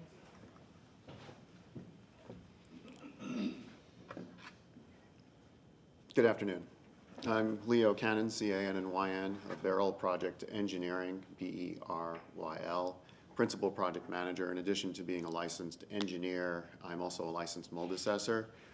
Our firm was retained to inspect the subject property earlier this year, and my last inspection of the property was yesterday to just see how the property looked. Unfortunately, this property is substantially structurally damaged as defined by the existing building code. It does have both damage to its lateral and gravity load-bearing walls. Unfortunately, these are side effects of the vicious storms that have happened during Hurricanes Helene and Milton. In addition to its substantial structural damage, it has been subject to a Category 3 Class 4 loss as defined by the IICRC, which is what governs mold assessment, mold remediation. What that means from the mold assessment standpoint is water equivalent to sewage, which has impacted many homes in Davis Island, has gone into the residence. And one of the things I wanted to show first before talking about the Milton damages is showing not only do we have high water lines around the property on the exterior that show damage to the exterior and how high the line was. This first photo is actually in the interior. It's above the decorative tile that's in the central living atrium area. So this line, where you can see up against the wall, shows that the sewage and the stormwater that happened during Helene impacted the entire first floor of the residence above this tile, which means it's impacting the plaster as well. The plaster is semi-porous, and it's going to absorb that material and wick up. So that's the first obstacle we have. Additional photos, and I'll zoom through. Yeah, you can see the high water line on the outside. It's above the landing. It's almost up against the top there. Another thing to think about during a storm surge event is, in addition to that high water line, there's going to be additional water that's splashing over. So you can see right above the line on the left-hand side of that photo, you can see where water would go into that interior space. Another showing of that, where you can see some sediment actually on the ledge showing that wave action had occurred. Again, high water lines above crawl space entryways. This home was not designed to current building code standards. It was not elevated high enough, did not have breakaway walls that would protect the interior section, which didn't exist back 100 years ago. So I wouldn't expect those to have happened here, but you can still see the line is above both the steps and stoops into the interior. Another photo showing the Helene water line above the access to the interior. The framing of these doors, these sliding glass doors, were not meant to withstand a storm surge or the sewage flow that happened in Davis Island, which impacted the interior. Here's an example of a receding line. This is what happens when the water starts leaving the property, and you can see the height here. It's substantially high. It's at the first level of brackets. Second level of brackets for the gate. Another example of the line, it's above the doors. So again, we have a wood frame structure there with the windows. The windows themselves show wind racking damage that would have established during Hurricane Milton. It's above the doors that also were not meant to withstand the surge, allowing the water into the interior. Another example, the high water line on this photo is above the entry into all of the doors that you see here. It's about a foot higher than those doors, which means that the water would have been going into the unit, and this would have put the windows and doors in a weakened state for when the vicious winds from Hurricane Milton come. The wind racking causes shifts in the frames and the side walls of the glass for the doors and the windows, allowing for further moisture intrusion from Hurricane Milton. Another photo showing the interior damage and the interior damage to the door structure from both Helene and Milton. So basically with that, we have two separate storm events. We have the Hurricane Helene event, which inundated the property, central living space on the first floor with sewage. That would need to be remediated. That caused a weakening of the walls and the door structure. Subsequently, by Hurricane Milton, you then have the damage to the tile roof leading to interior leaks from Hurricane Milton. Those leaks from Hurricane Milton would have been defined as a Category 1 Class 1 water event. However, because the property was already damaged from Helene and there was further damage to the HVAC system, they were unable to run standard HVAC equipment to assist in drying out, which led to the growth and accumulation of mold on the second floor. I personally entered an apartment on the property yesterday on the second floor, and I could not stay in there for more than a couple of minutes because the presence of mold was so thick. It did represent a health and safety risk. So additionally, we looked at the load-bearing walls on the side of the building, second floor. We found wind racking effects from the hurricane to the window system that causes structural shifts that caused further damage to the load-bearing walls on the exterior of the property. This property is definitively structurally damaged, substantially structural damage, and it is at this point considered dangerous and unsafe by the Florida Building Code, either from the flood standpoint, the mold standpoint, or now the roof, holes in the roof that have led to ceiling collapse in various rooms. Were you done? Yeah. Trying to keep everybody to Yeah. 5 minutes. I'm done, 5 minutes. You have any questions for him this time? Do you want to just keep going through your presentation? Yes, okay.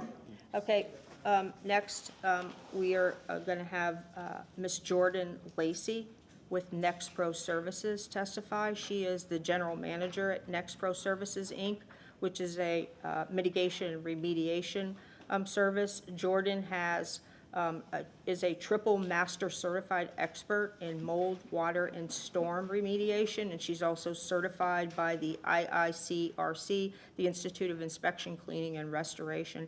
And she's going to testify as to the cost to repair, the estimates of the cost to repair the property. Jordan, and if you could keep it to 5 minutes. Absolutely. Hello, my name's Jordan Lacey. I'm with NextPro Services. I'm in a little bit of a unique situation where we were there the day after the storm, and we were the ones that did the demolition from the storm and the dry out. We dried it out to a 0% or under 20%, which is industry standard. And because the floorboards are open, because there are still openings in the roof, the mold accumulation was allowed. And it is very, very thick, as Leo said, and I'm going to agree with Leo on everything he said. As far as the rebuild, we use a program called Xactimate, which is mandated by insurance companies. It's a new price list every month. We can't touch it. We can't change it. It just is what it is. So our estimate right now is probably a conservative one because building materials have gone up in price since then. So, thank you.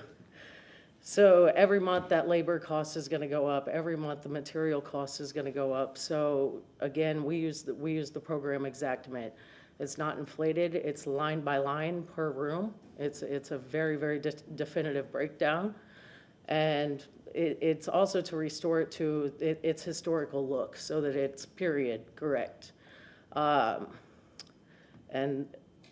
whenever we initially did this, it was a 50-point inspection on every room. We had 7 members of our team there, our electricians, our plumbers, our specialties, myself included. I spent plenty of time at the property in hazmat gear and everything. You know, we go in looking like aliens. So we've done a very, very thorough inspection of the property. I think Leo covered it best. It's a safety hazard at this point, and that just can't be. In order to remediate this, the mold, the asbestos, and then also to put a new clay tile roof on this home to be period correct, I don't know that the structure will hold it. They're much heavier now. It's not gonna be worn down like the one is now. So in my professional opinion, I believe that this house is a hazard. and I do believe that it needs to come down. I do believe that the cost for repair at 3 million now is low. And that is to completely rebuild this home to where it needs to be. And that's really all I have. Sorry. I also, I didn't mention this at the beginning, that, that estimate, that line-by-line, cost estimate that Jordan testified to is at Exhibit 1, Tab 5 in your binder. So you can see what she was referencing as far as the Xactimate software and room by room, the damage that was done, and the costs of remediating it or addressing the different damage. So next, we're going to hear from Eric Honing. Eric is a Senior Managing Director at BBG Real Estate Services. He is an MIA designated appraiser. I'm sorry, MAI. I had that. I say that a lot. I'm sorry. MAI designated appraiser.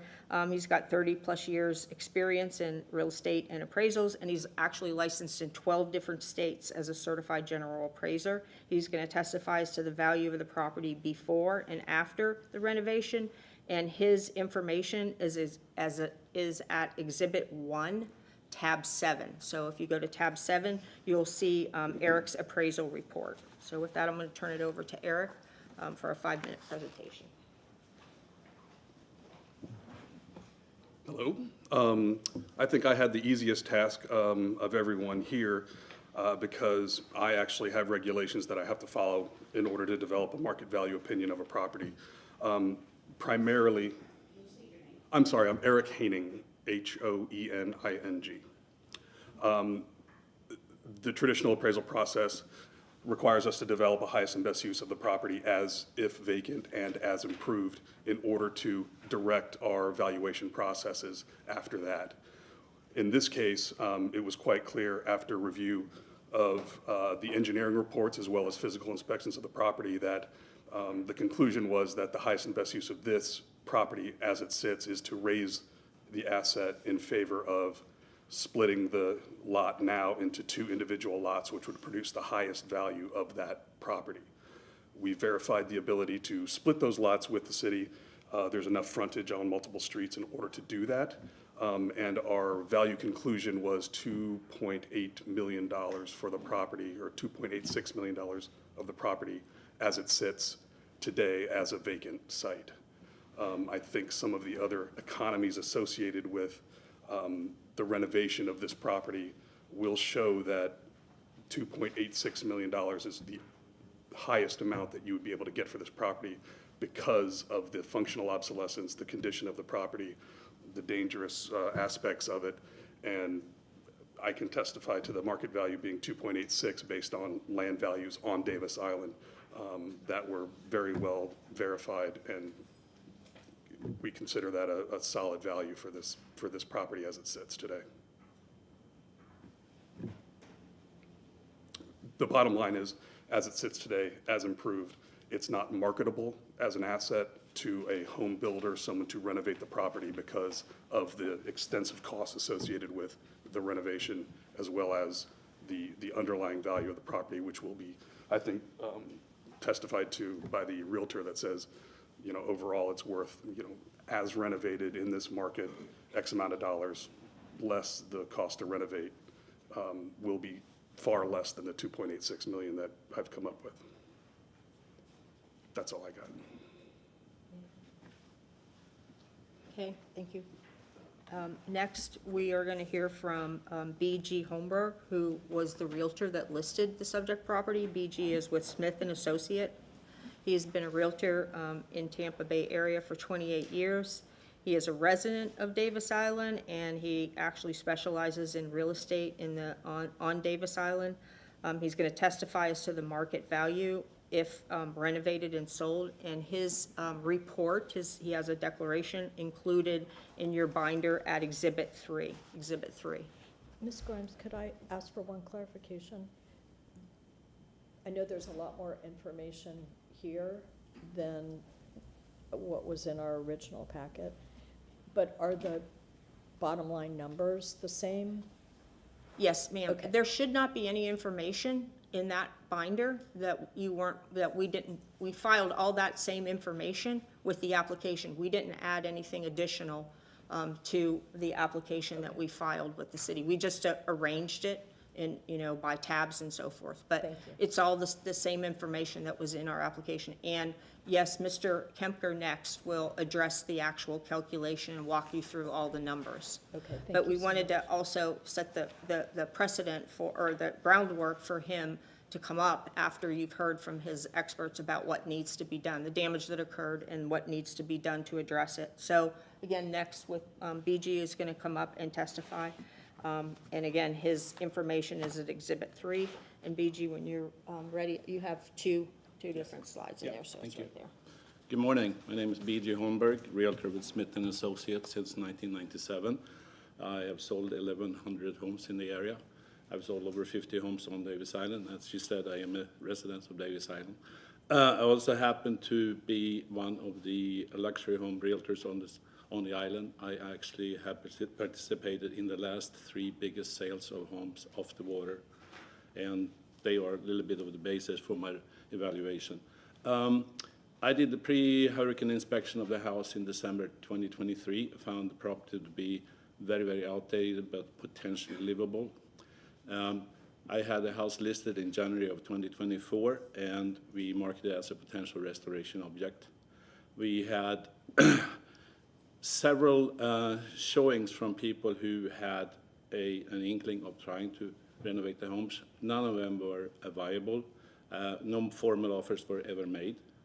And the comments from potential buyers was, of course, the lack of modern amenities and features. Also, the extremely hard task to estimate the cost of potential renovation. And how do I do this? I got it right here. There you go. Can't see, hang on. There you go. There you go. Thank you. Yeah. I conclude after studying many, many homes on the island that even if this house was completely renovated with the current size of kitchen, current size of bathroom, current size of closets, the lack of a pool, the lack of modern amenities, et cetera, that the current value in this market is probably around $3.2 million after spending over $3 million of renovation. And that concludes my presentation.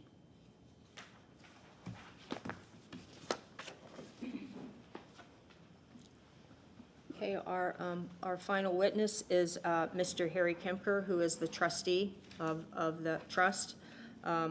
I just want to mention sometimes it's unusual for the actual owner to testify. He's not actually the owner, he's the trustee of the trust that's the owner. But I do want to point out the code section 27259F expressly provides for testimony from the property owner regarding the economic feasibility of rehabilitation, and of course requires testimony from the owner and other qualified individuals to be given great weight. So with that, I'm going to turn it over to Mr. Kemper, who is going to take you through the summary of the experts and then also address the economic hardship calculation that's in the code. Right here, right here. Back, forward, down. Yeah. Wait, back, go back. Yeah, right there. Okay, thank you. Okay. Good morning. Briefly, I'd like to provide a summary of economic hardship using values provided independently by the experts, most of whom you've heard present today. These values or numbers include an appraisal of the value of the property, which you've just heard about, cost estimates for various aspects of restoration, revenue estimates for selling the house if it's fully restored, and a time estimate for completing the restoration of 116 West Davis Boulevard. Where more than one value exists for revenue or cost for a service, we will use the value that's most favorable to keeping the house. That is, the highest possible revenues and the lowest possible costs. We want to make the situation look as good as possible.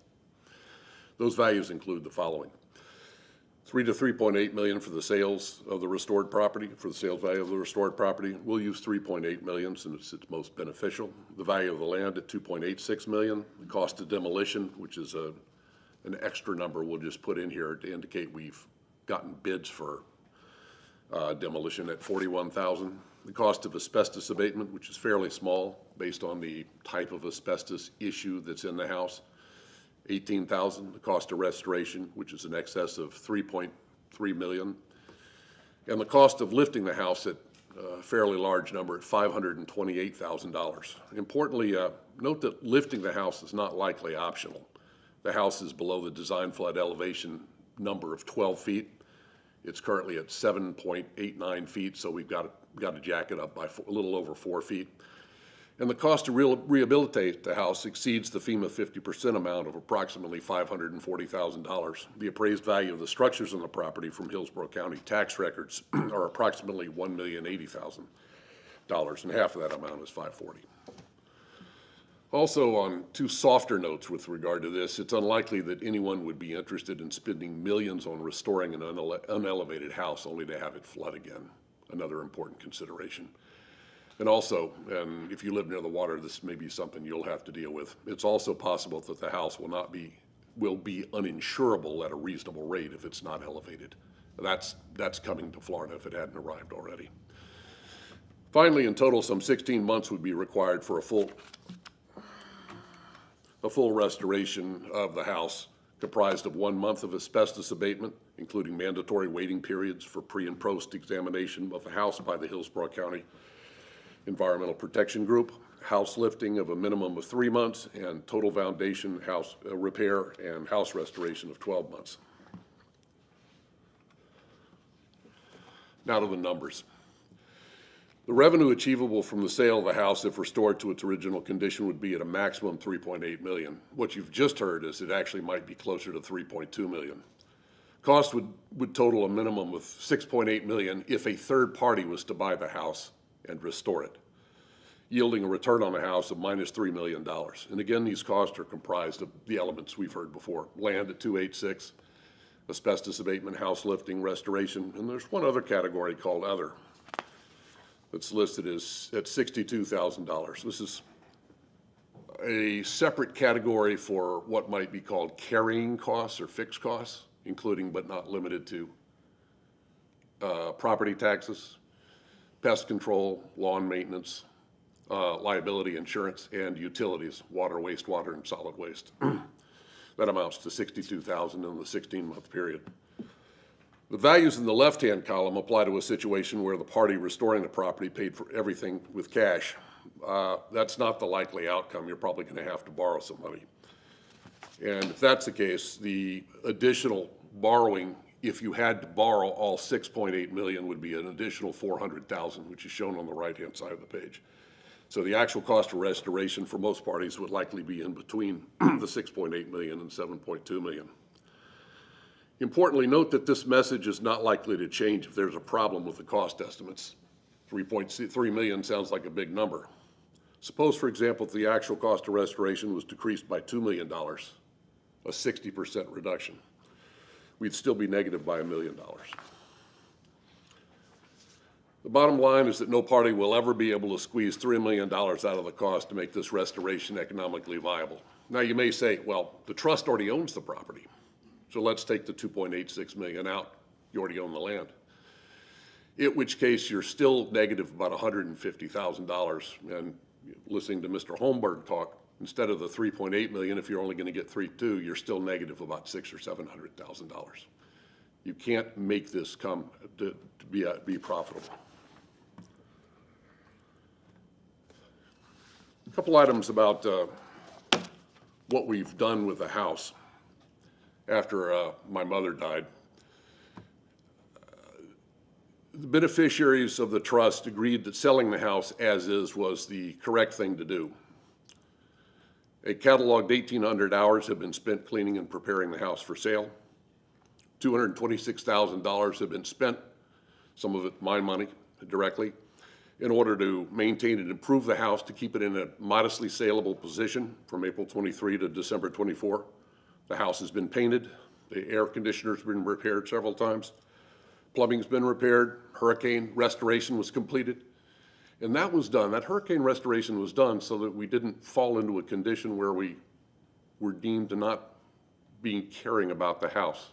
We didn't want people to think that. landscaping and arbor work, security system enhancements, and a number of other things. As has been mentioned before, HP staff, historic preservation staff, and others have been invited to visit the house in an effort to create visibility. The Best Realty Company in South Tampa was hired to market and sell the house for precisely 11.5 months. And most importantly, the demolition permit application was not submitted immediately after the death of my mother, Diane Lee Kempker, rather after approximately 2 years of effort related to preparing the house for sale and engaging in selling the house. Yet, as it turns out, the 2 hurricanes combined with poor economics of restoring the house and the ongoing carrying costs of the house have prohibited its sale and subsequent restoration. This effort, again, has consumed a substantial amount of time, actually from many parties, for the most part uncompensated, and has consumed a lot of cash, all in an effort to sell the house and permit some other party to restore the house to its original condition. As you have heard, there have been no written offers on this house despite the rather substantial good faith effort that's been made to salvage it. So we draw the following conclusions. Designating the subject property and subsequent denial of the demolition permit results in severe economic hardship because the rehabilitation costs impose an inordinate financial burden and create a negative financial outcome which cannot be overcome under any circumstances. It's also economic hardship because the ongoing carrying costs of the property, approximately $50,000 per year for such things as taxes and other things I mentioned, result in a negative financial outcome even if no rehab is done. The costs to restore the home are significant and will result in a significant economic loss for the owner here listed as for the trust. The estimated loss with elevation is at least $3 million, and if for some reason I'm wrong about having to lift the house, the loss would be about $2.5 million. So we believe the HPC should find that designating the subject property will result in economic hardship. And again, I would oppose having the designation done. It's our hope that you agree with the designation of the house creates a monumental financial burden, and it is our hope that you will permit us to obtain a demolition permit for the house. This is our request that we respectfully submit. I'll share with you 1 or 2 other things. The house has certain things that I'm in possession of that are deemed to be pretty valuable. And I'd be happy and thrilled to permit photography and videography of the house, both structures, for historical preservation purposes, and provide access to and possibly transfer of the original blueprints of the house, which I have in my possession, which includes something I've never seen before, a manual delineating the manner in which the house is to be built. It goes on at length, for example, how to dig footers for the home. It's very interesting. And whilst, if permitted, whilst demolition is occurring, subject to approval, I'd be happy to provide some of the some of the fixtures and items that are on the house that are historically significant, specifically the tile work, to the city or whoever you might designate that to be of interest to. And with that in mind, that concludes what I have to say. Happy to answer any questions, and I'd like to thank you for your time and consideration. Okay.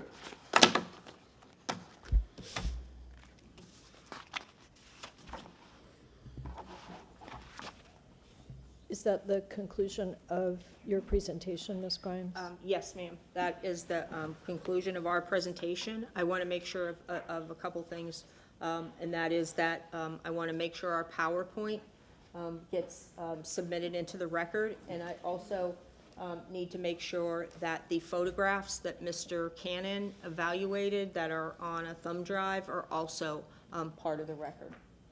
And here are the PowerPoints too that I want to make part of the record. And I know Mr. Fernandez or Ms. Lund are going to give their report on the economic hardship issue, and so if I may, after they're done, have rebuttal if necessary. Yes. Okay, thank you. Ms. Lund? Thank you. Elaine Lund, Historic Preservation staff. We have a short presentation to accompany our staff report here. Oops, there we go. So we're looking at 20 Section 259 for the economic hardship determination. of this property. As it states in the code, the application for an economic hardship determination may be something that the owner of a property recommended for designation may be entitled to initiate. This request for determination of an economic hardship in order to abate the designation. This application was submitted in May of 2025, May 15th. The code requires 13 items and additional, another 2 that are additional supplemental information and testimony that are optional to be provided as part of their application, and that's what's included in the binders, what was submitted as part of the application on May 15th. So the affected property owner has the burden to prove that if designated, the property owner would be subject to an economic hardship. And the HPC must consider the information set forth in the application with the materials, the professional qualifications, expertise, and credibility of the witnesses, and the evidence presented, giving the greatest weight to those factors that are outlined in subsection F. And those are addressed in your staff report. Do you want to jump in? Okay. We have the HPC administrator's recommendation, which is part of the staff report as well, and Mr. Fernandez can take it away. Still morning. Good morning again. If on your staff report for section 27259, page 6, I believe it's on the back page, did indicate the administrator's recommendation, which is a codified requirement of this particular process, but I think practically speaking necessary to assist you in your decision making. The staff report itself does point to all the relevant code sections. It does kind of break down the requirements, the technical requirements of what constitutes a complete application, which is part of the staff's process in determining if an application is ready to come forward. And I think we've had a very thorough submission, which makes your job a little bit easier, that you have the information that you require to make a decision. And my first paragraph of that recommendation refers to the information that I was requesting that the applicant bring to this hearing to provide the testimony and the exhibits that would assist in your task this morning. So they did do a very complete job. We have the opportunity for questions as this progresses, but I have determined that this application is complete and therefore, was scheduled at today's hearing. In kind of continuing a summary of this, the administrator notes that the effects and impacts of the 2024 hurricane season were unprecedented natural disasters for our state and our city. And my division, as well as the entire city of Tampa, has been kind of trying to manage those and assist property owners in the recovery effort ever since that has occurred. The damage that resulted from these storms was widespread, well documented at all levels of government. The assessments and supporting documentation submitted by the applicant related to 116 Davis reflect the conditions that are consistent with those suffered by similar properties on Davis Islands during those events, and really along any sort of water accessible area that experienced that storm surge. It should be said that I felt it necessary to really acknowledge that, because very often in my line of work I see properties that are coming forward for demolition electively to maximize the development potential on the site. And I don't feel that that's how we got here today. I think that there was an effort to sell the property and to certainly it is valued by the trustee and their family. They lived in it for half of a century and saw the historic value in it, which predated the impacts that they realized from Helene and Milton. Based on the information and exhibits provided and the observations made by staff, I visited the site. Elaine also had the opportunity to visit the site. It's the administrator's determination that if 116 Davis were designated under the provisions of Section 27-257, the property owner would be subject to an economic hardship by the cost projected for preservation, restoration, and flood adaptation measures. The damage incurred by the 2024 hurricanes, Helene and Milton, significantly impacted the architectural and physical integrity of the property, thereby making the sale of the property for continued residential use unrealizable given the cost to both remediate the impacts of the storm and update the house for contemporary use. I think, a practical observation is that, and I'm sure the realtor would agree with this, you got to find the right purchaser for a house like this that wouldn't necessarily go in and renovate the building to obliterate its historic importance in the beginning. So that being said, there may be a purchaser drawn to the property based on its architectural character and historic value. The likelihood of a transaction that does not impose an inordinate financial burden to the property owner is improbable. In other words, they perhaps could lower the price to a point where there might generate an interest in purchase. However, that in and of itself does constitute financial hardship for the trustee and his family. Additionally, the same conclusion applies to a scenario in which the owner undertakes the restoration of the project themselves. I think that Mr. Kemker alluded to that as well. As such, the facts presented to the administrator and commission leads the conclusion that the application and supporting exhibits satisfy the requirements for demonstrating an economic hardship as delineated in Section 27-259.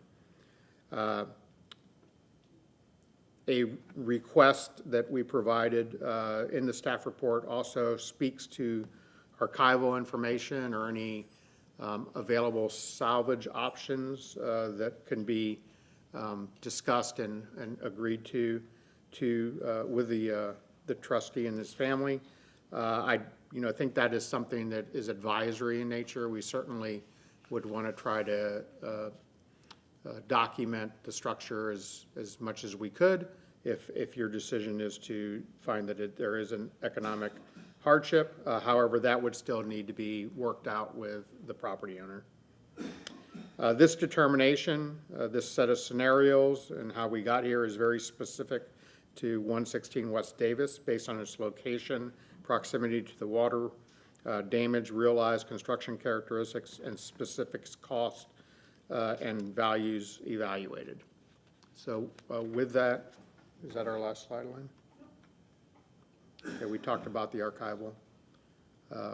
With that, your task now turns to a determination if there is an economic hardship. If there is an economic hardship that you determine through this particular process, then the staff would thereafter approve the demolition permit that is pending. If there is no economic hardship, then the process in moving forward with the landmark designation under 257 will proceed, and that will be subsequently scheduled with City Council. And that concludes our presentation. I believe there is an opportunity for rebuttal by the applicant's agent. Thank you. Go ahead. Can we have public comment?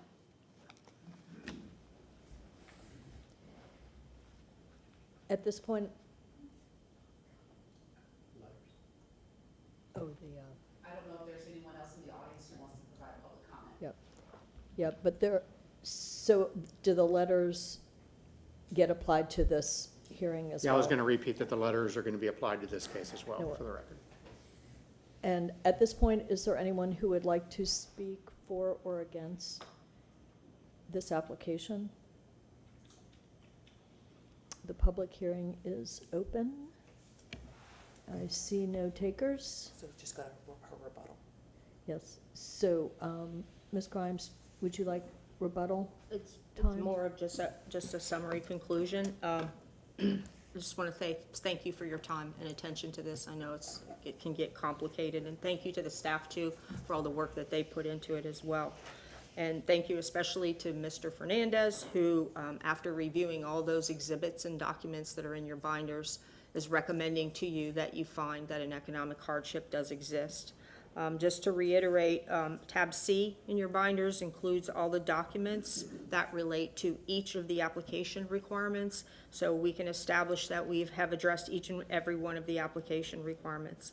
And then we also had the testimony from our experts who have reports that are also in your binders. And again, I want to reiterate that all the documents that are in your binders were the very same documents that were submitted as part of our economic hardship application. So we had our witness testify to the factors in section 27259F to which you have to give the greatest weight. And they did so, and we would want to submit I would submit their testimony as competent and substantial evidence. We believe that based on that testimony, they clearly established that the property owner has an economic hardship. And also, again, the staff concluded the same thing after reviewing the same information and documents. I want to point out that all of the evidence on the record supports a finding of an economic hardship. And to date, and to this point in time, there's been no evidence put on the record that an economic hardship does not exist. So with that, we would respectfully request that you find that an economic hardship exists and that the demolition permit can be approved. We're available if you have any questions. Thank you very much. I will open it to the commissioners for questions or discussion. I have no question. I have no questions. Seems I always have questions. Could I ask Mr. Fernandez a few questions related to your evaluation? You visited, in your report, you say that you visited the site on October 2nd of last year, and I believe we heard from the owner that you were also there prior to the hurricanes, prior to the house being listed. I just wonder if for the general public and us here, maybe you can give some impressions of that, and especially if you saw anything that relates to the engineer's report.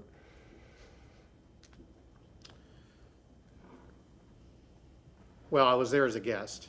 I'll start off by saying that, and I wasn't, necessarily evaluating it at an engineering level, but.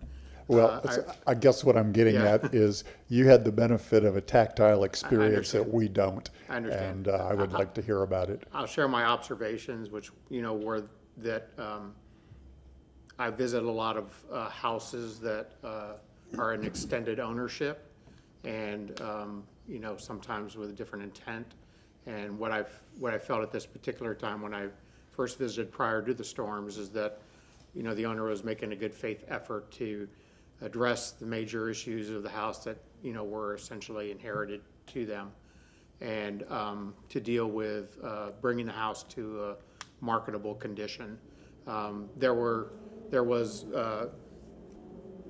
normal signs of a home, of living in a home for an extended period of time. There were some elements that were not updated, but I didn't equate anything that I saw to intentional and willful neglect.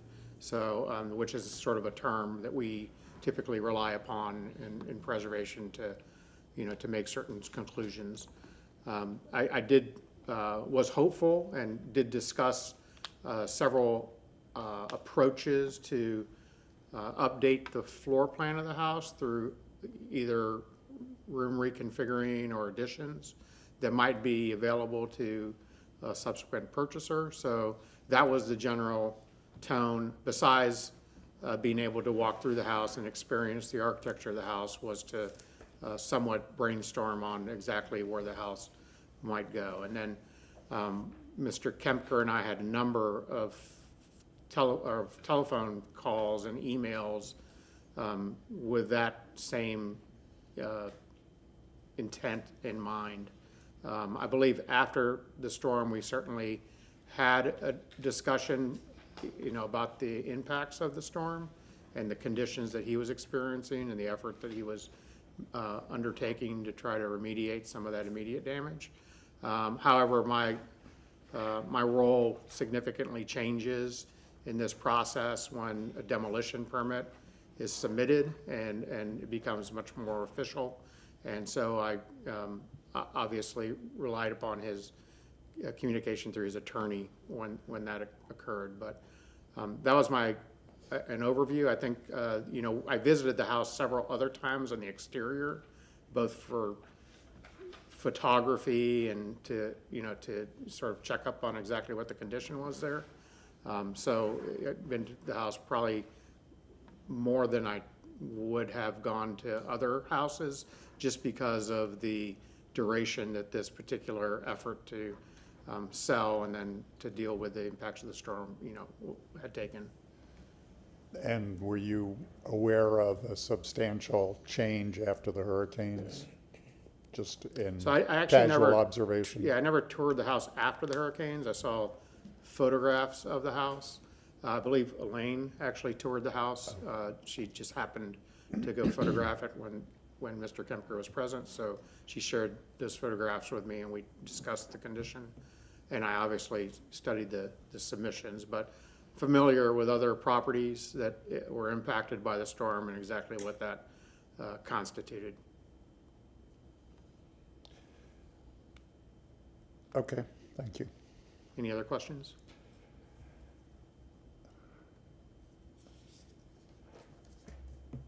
Not for you, thank you.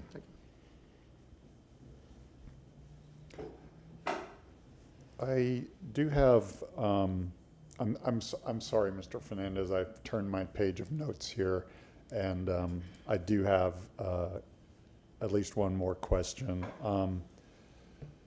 For the sake of establishing the costs of repair, renovation, I think I read somewhere in there that it was based on a return to original specifications. But if I'll make it a question rather than what I understand, but the current owner or any future owner, are they required to return the original interior of the house to its original specifications? Or another, does local Yeah. designation I don't think that regulate the interior of houses? Right. The criteria for designation doesn't pertain to the interior details. However, some of the cost estimates that are provided obviously do, because there's condition estimates in there. I would say no, the property is not regarded to return it to a level of historic accuracy necessarily, but it would have to be a level of compliance with Florida building codes. Yes. And that I think can be viewed different ways. I can tell you normally when I'm dealing with these applications, they're not based on going back to the historic condition. They're based on really more contemporary conditions, bringing it up to a more contemporary condition. So I think the cost differential between that is probably fairly similar. I suppose what I'm asking is, at least my understanding, and I guess if you could confirm, if the house was designated a local landmark and someone chose to spend all this money on it, they can change the interior floor plan for better closets and kitchens and things like that we've heard are deficient to current expectations. For the scope of the local designation does not have any type of review on interiors. Thank you. Interior spaces. Thank you.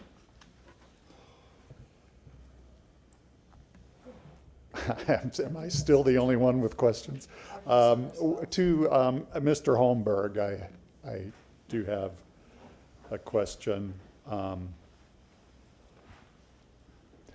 You have given us the history of your listing on the house and also your opinion on the market, I guess the market value, or what you would list the price at were it to be all of the work we've listened to, if all of that repair, renovation, restoration work, lifting it, if it were done. But I guess just in a general sense of what is real estate on Davis Island like these days, what is there, are you able to throw out like a square foot cost on a I'd be happy to. currently occupied house?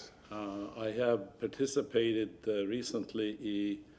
We just built a house at 625 Riviera, 6,500 square feet house, brand new, on a big lot with 5 bedrooms, 6 baths, media room, office, dining room, pool, spa, cabana, and we achieved the price of $833 a square foot, which is on one of the best streets on Davis Island. I'm also participating in 574 West Davis. It's currently under contract at $5.1 million for about 6,400 square feet. So we are close to $800 a square feet. So that is a number we are talking about off the water on Davis Island for a completely new modern home. Okay, thank you. And my 3.2 comes from $800 a square foot, which I think would be very, very hard to achieve.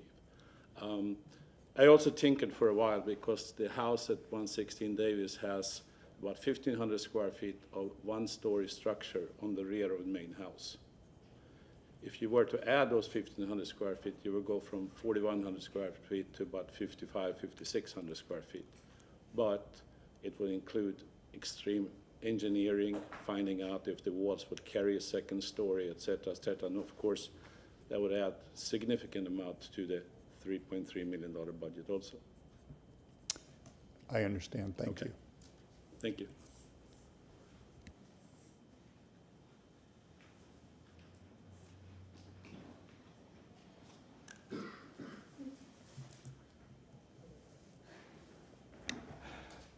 Sorry, I'll just ask one more. The representative from Barrel Engineering that did the inspection.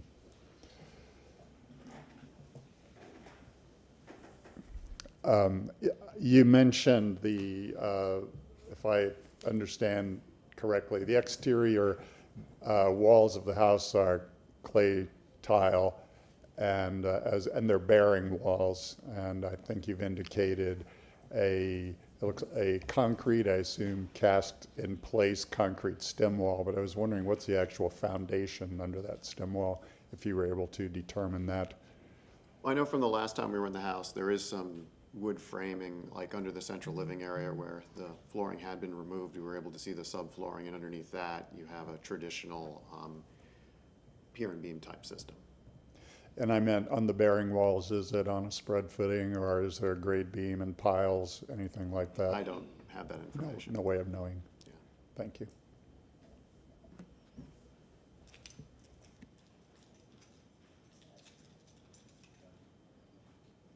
I do have a few clarifying questions as well. Actually, oh, don't sit down. Sorry. Do you know how old the roof is? Approximately. I mean, the Tile Roofing Institute talks about clay tile roofs, which is the kind of tile we have here. We have a barrel clay tile roof. They should last 50 to 100 years in Florida. I myself live in a historic district, Ybor City. There are several roofs approaching that 100-year mark within the area. What I saw at the property was predominant wind damage to the roof. High wind zone sections had tiles that were blown off. I saw tiles that were shattered. I saw what looked like wind damage to a tile roof. Now you have to think with the Florida Building Code, if the roof was brand new, there would be a layer of modified bitumen that would have some kind of peel and stick underlayment under that, and then the tiles themselves would be foam adhesive to the roof. When I was at the property yesterday, I did see where there had been repairs to the roof over time, and some of the tiles that were blown off did have what looked like some glue or foam adhesive that was used at some point in the past. So the roof had been maintained. Roof installed older than 30 years in Florida would have been gravity held in place. Yeah, I guess I'm wondering, but for the hurricanes, what was the condition of the roof before the storms? We saw textbook hurricane damages. I've testified in 330 depositions with regarding first-party property claims with damages predominantly Irma, Ian, Milton, Helene. I've testified in over 20 trials about these said damages. What we saw when you take a look at FEMA P762 and P55, which deal with coastal construction, and the way the Tile Roofing Institute has the construction of new roofs in Florida, you can see why we've moved from a gable Mediterranean style roof to more of a hip roof. Why we are using the 2020 Florida Building Code, which I have endorsements on my license in 2020 and 2023 Florida Building Code. You can see why we had such vast roofing improvements after Hurricane Irma to prevent this, to the point where the Tile Roofing Institute almost declared almost every single tile in production, minus the Eagle brand, obsolete. So when you get to a point of even finding replacement tiles, if you were to do a spot repair on a roof such as this, finding a boneyard for a clay tile that's over 30 years old is going to be exceedingly difficult. And then you have the matching to consider, where newer tiles or even salvage tiles are going to be difficult to find that match without the roof looking like Swiss cheese. Lastly, when we compare concrete tiles to clay tiles are much harder to salvage because they're more brittle by nature. FEMA in P55 talks a lot about the brittle nature of tile, especially clay tile. In this discussion about roofing, they're highly subjective to wind racking, breakages when wind hits it right. And from what I saw yesterday along rakes, which would be the, I guess we'll call it the TP style of the roof, seeing those tiles blown off, displaced, seeing other tiles cracked from debris, this roof is irreparable. And if not for a Milton or a Helene, I think this property would have been in much better condition. Thank you. Thanks. Along that same line, I have just a clarifying question for Mr. Kemker. Or Ms. Grimes. I'll tell you the question and then you can decide. You indicated that approximately $226,000 has been spent to try to get the home marketable. And was all of that before the storms or some of it? It seemed from the dates that there was an overlap. Well, that includes, that is from the date of my mother's death, the day after the date of my mother's death, 28 April 2023, through the period of time in which Mr. Holmberg was chartered to sell the home. Those monies include very specifically $30,000, which is a pretty low number, $30,000 for restoration to make sure that we weren't in violation of codes. And that involved, the flooding was about 9.5 to 10 inches, it's kind of in that range. But because of the plaster soaking up all the water, all the very elegant, nice hardwood floors had to come up. Some of the floorboards came up, and about 2 feet of plaster had to be removed from every room on the first floor. So to your point, it's very clear 30,000, maybe 30 or 35,000 of that is just done to remediate the house. Right. And it seemed like wasted money at the time. Maybe it was, but we made, again, it was trying to make a good faith effort to keep the house in play. Right. Okay. I appreciate that Yes, ma'am. clarification. And then just one other, I guess from Mr. Holmberg.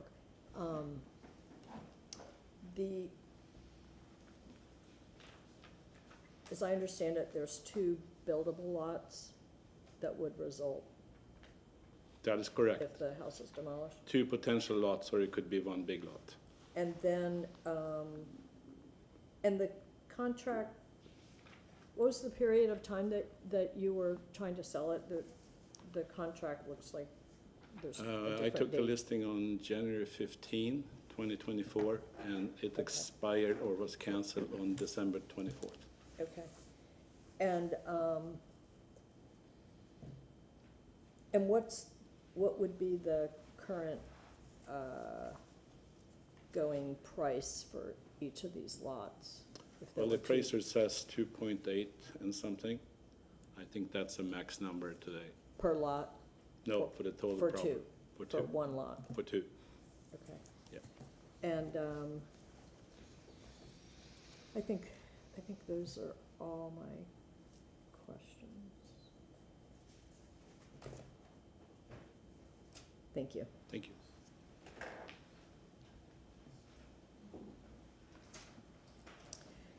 Other questions? I have none. So I believe now I can entertain a motion and close the public hearing. Would anyone like to offer a motion? Okay. I make a motion pursuant to City of Tampa Code Section 27-29F.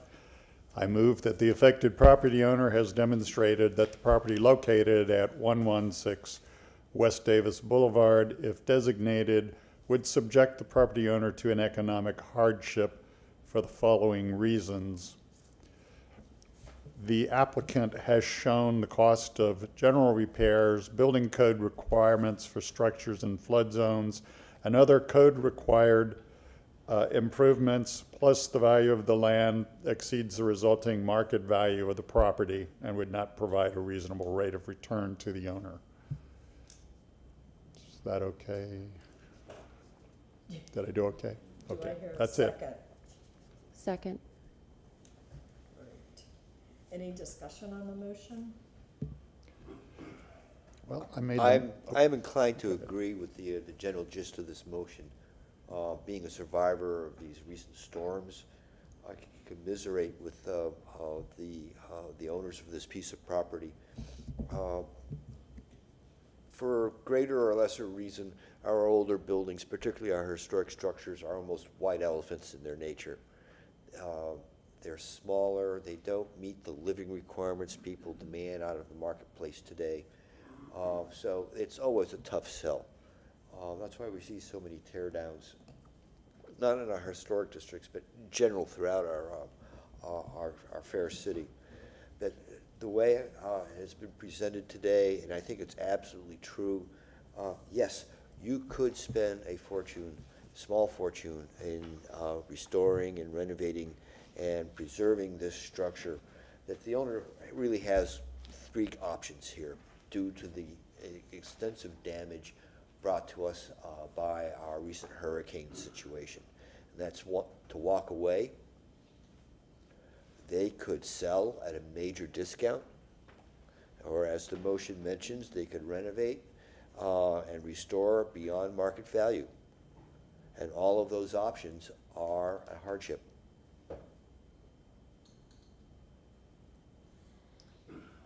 Other comments, discussion? No.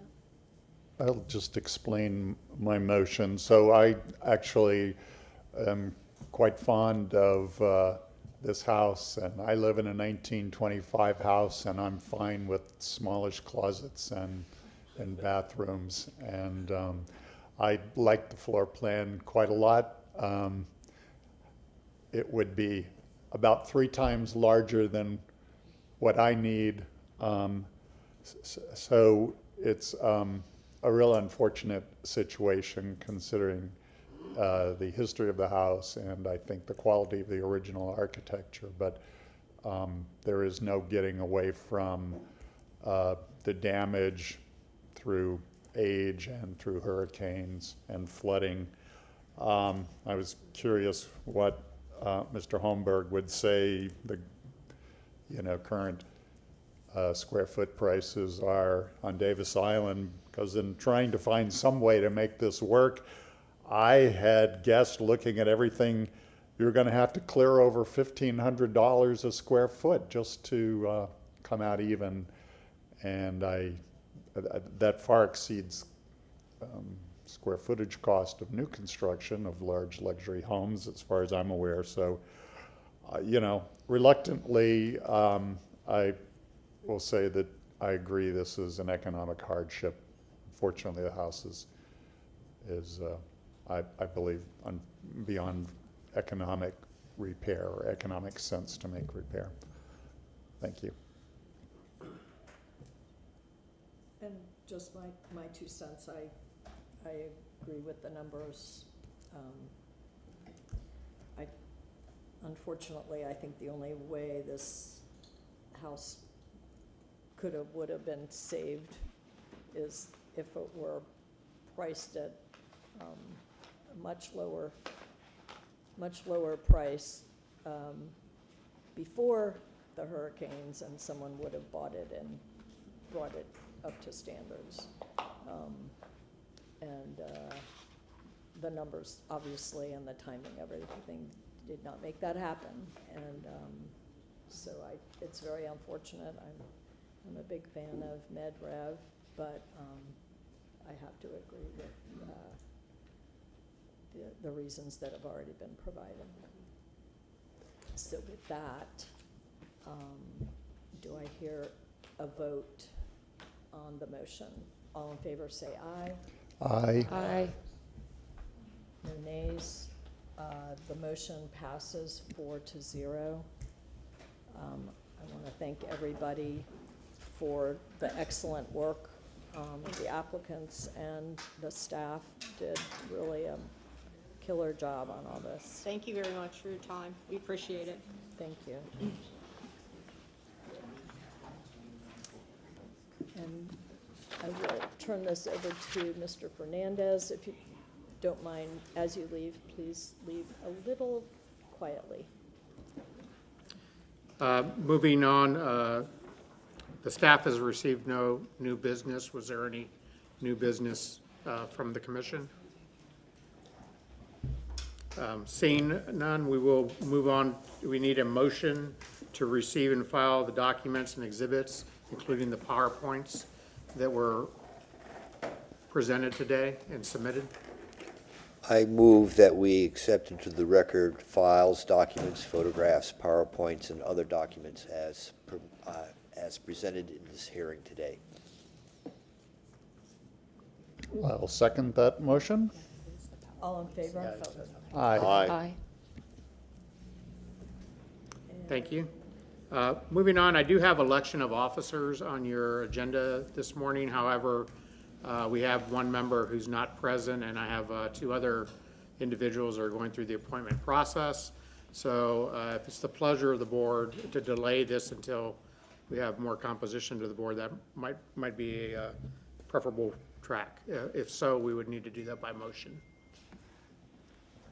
I move to continue the election of officers until the next meeting, or until we have all of the current members present. I'll second that motion. All in favor? Aye. Aye. And any nays? Okay. And Ready to adjourn. if there's nothing else, it is exactly noon, and I call this meeting adjourned.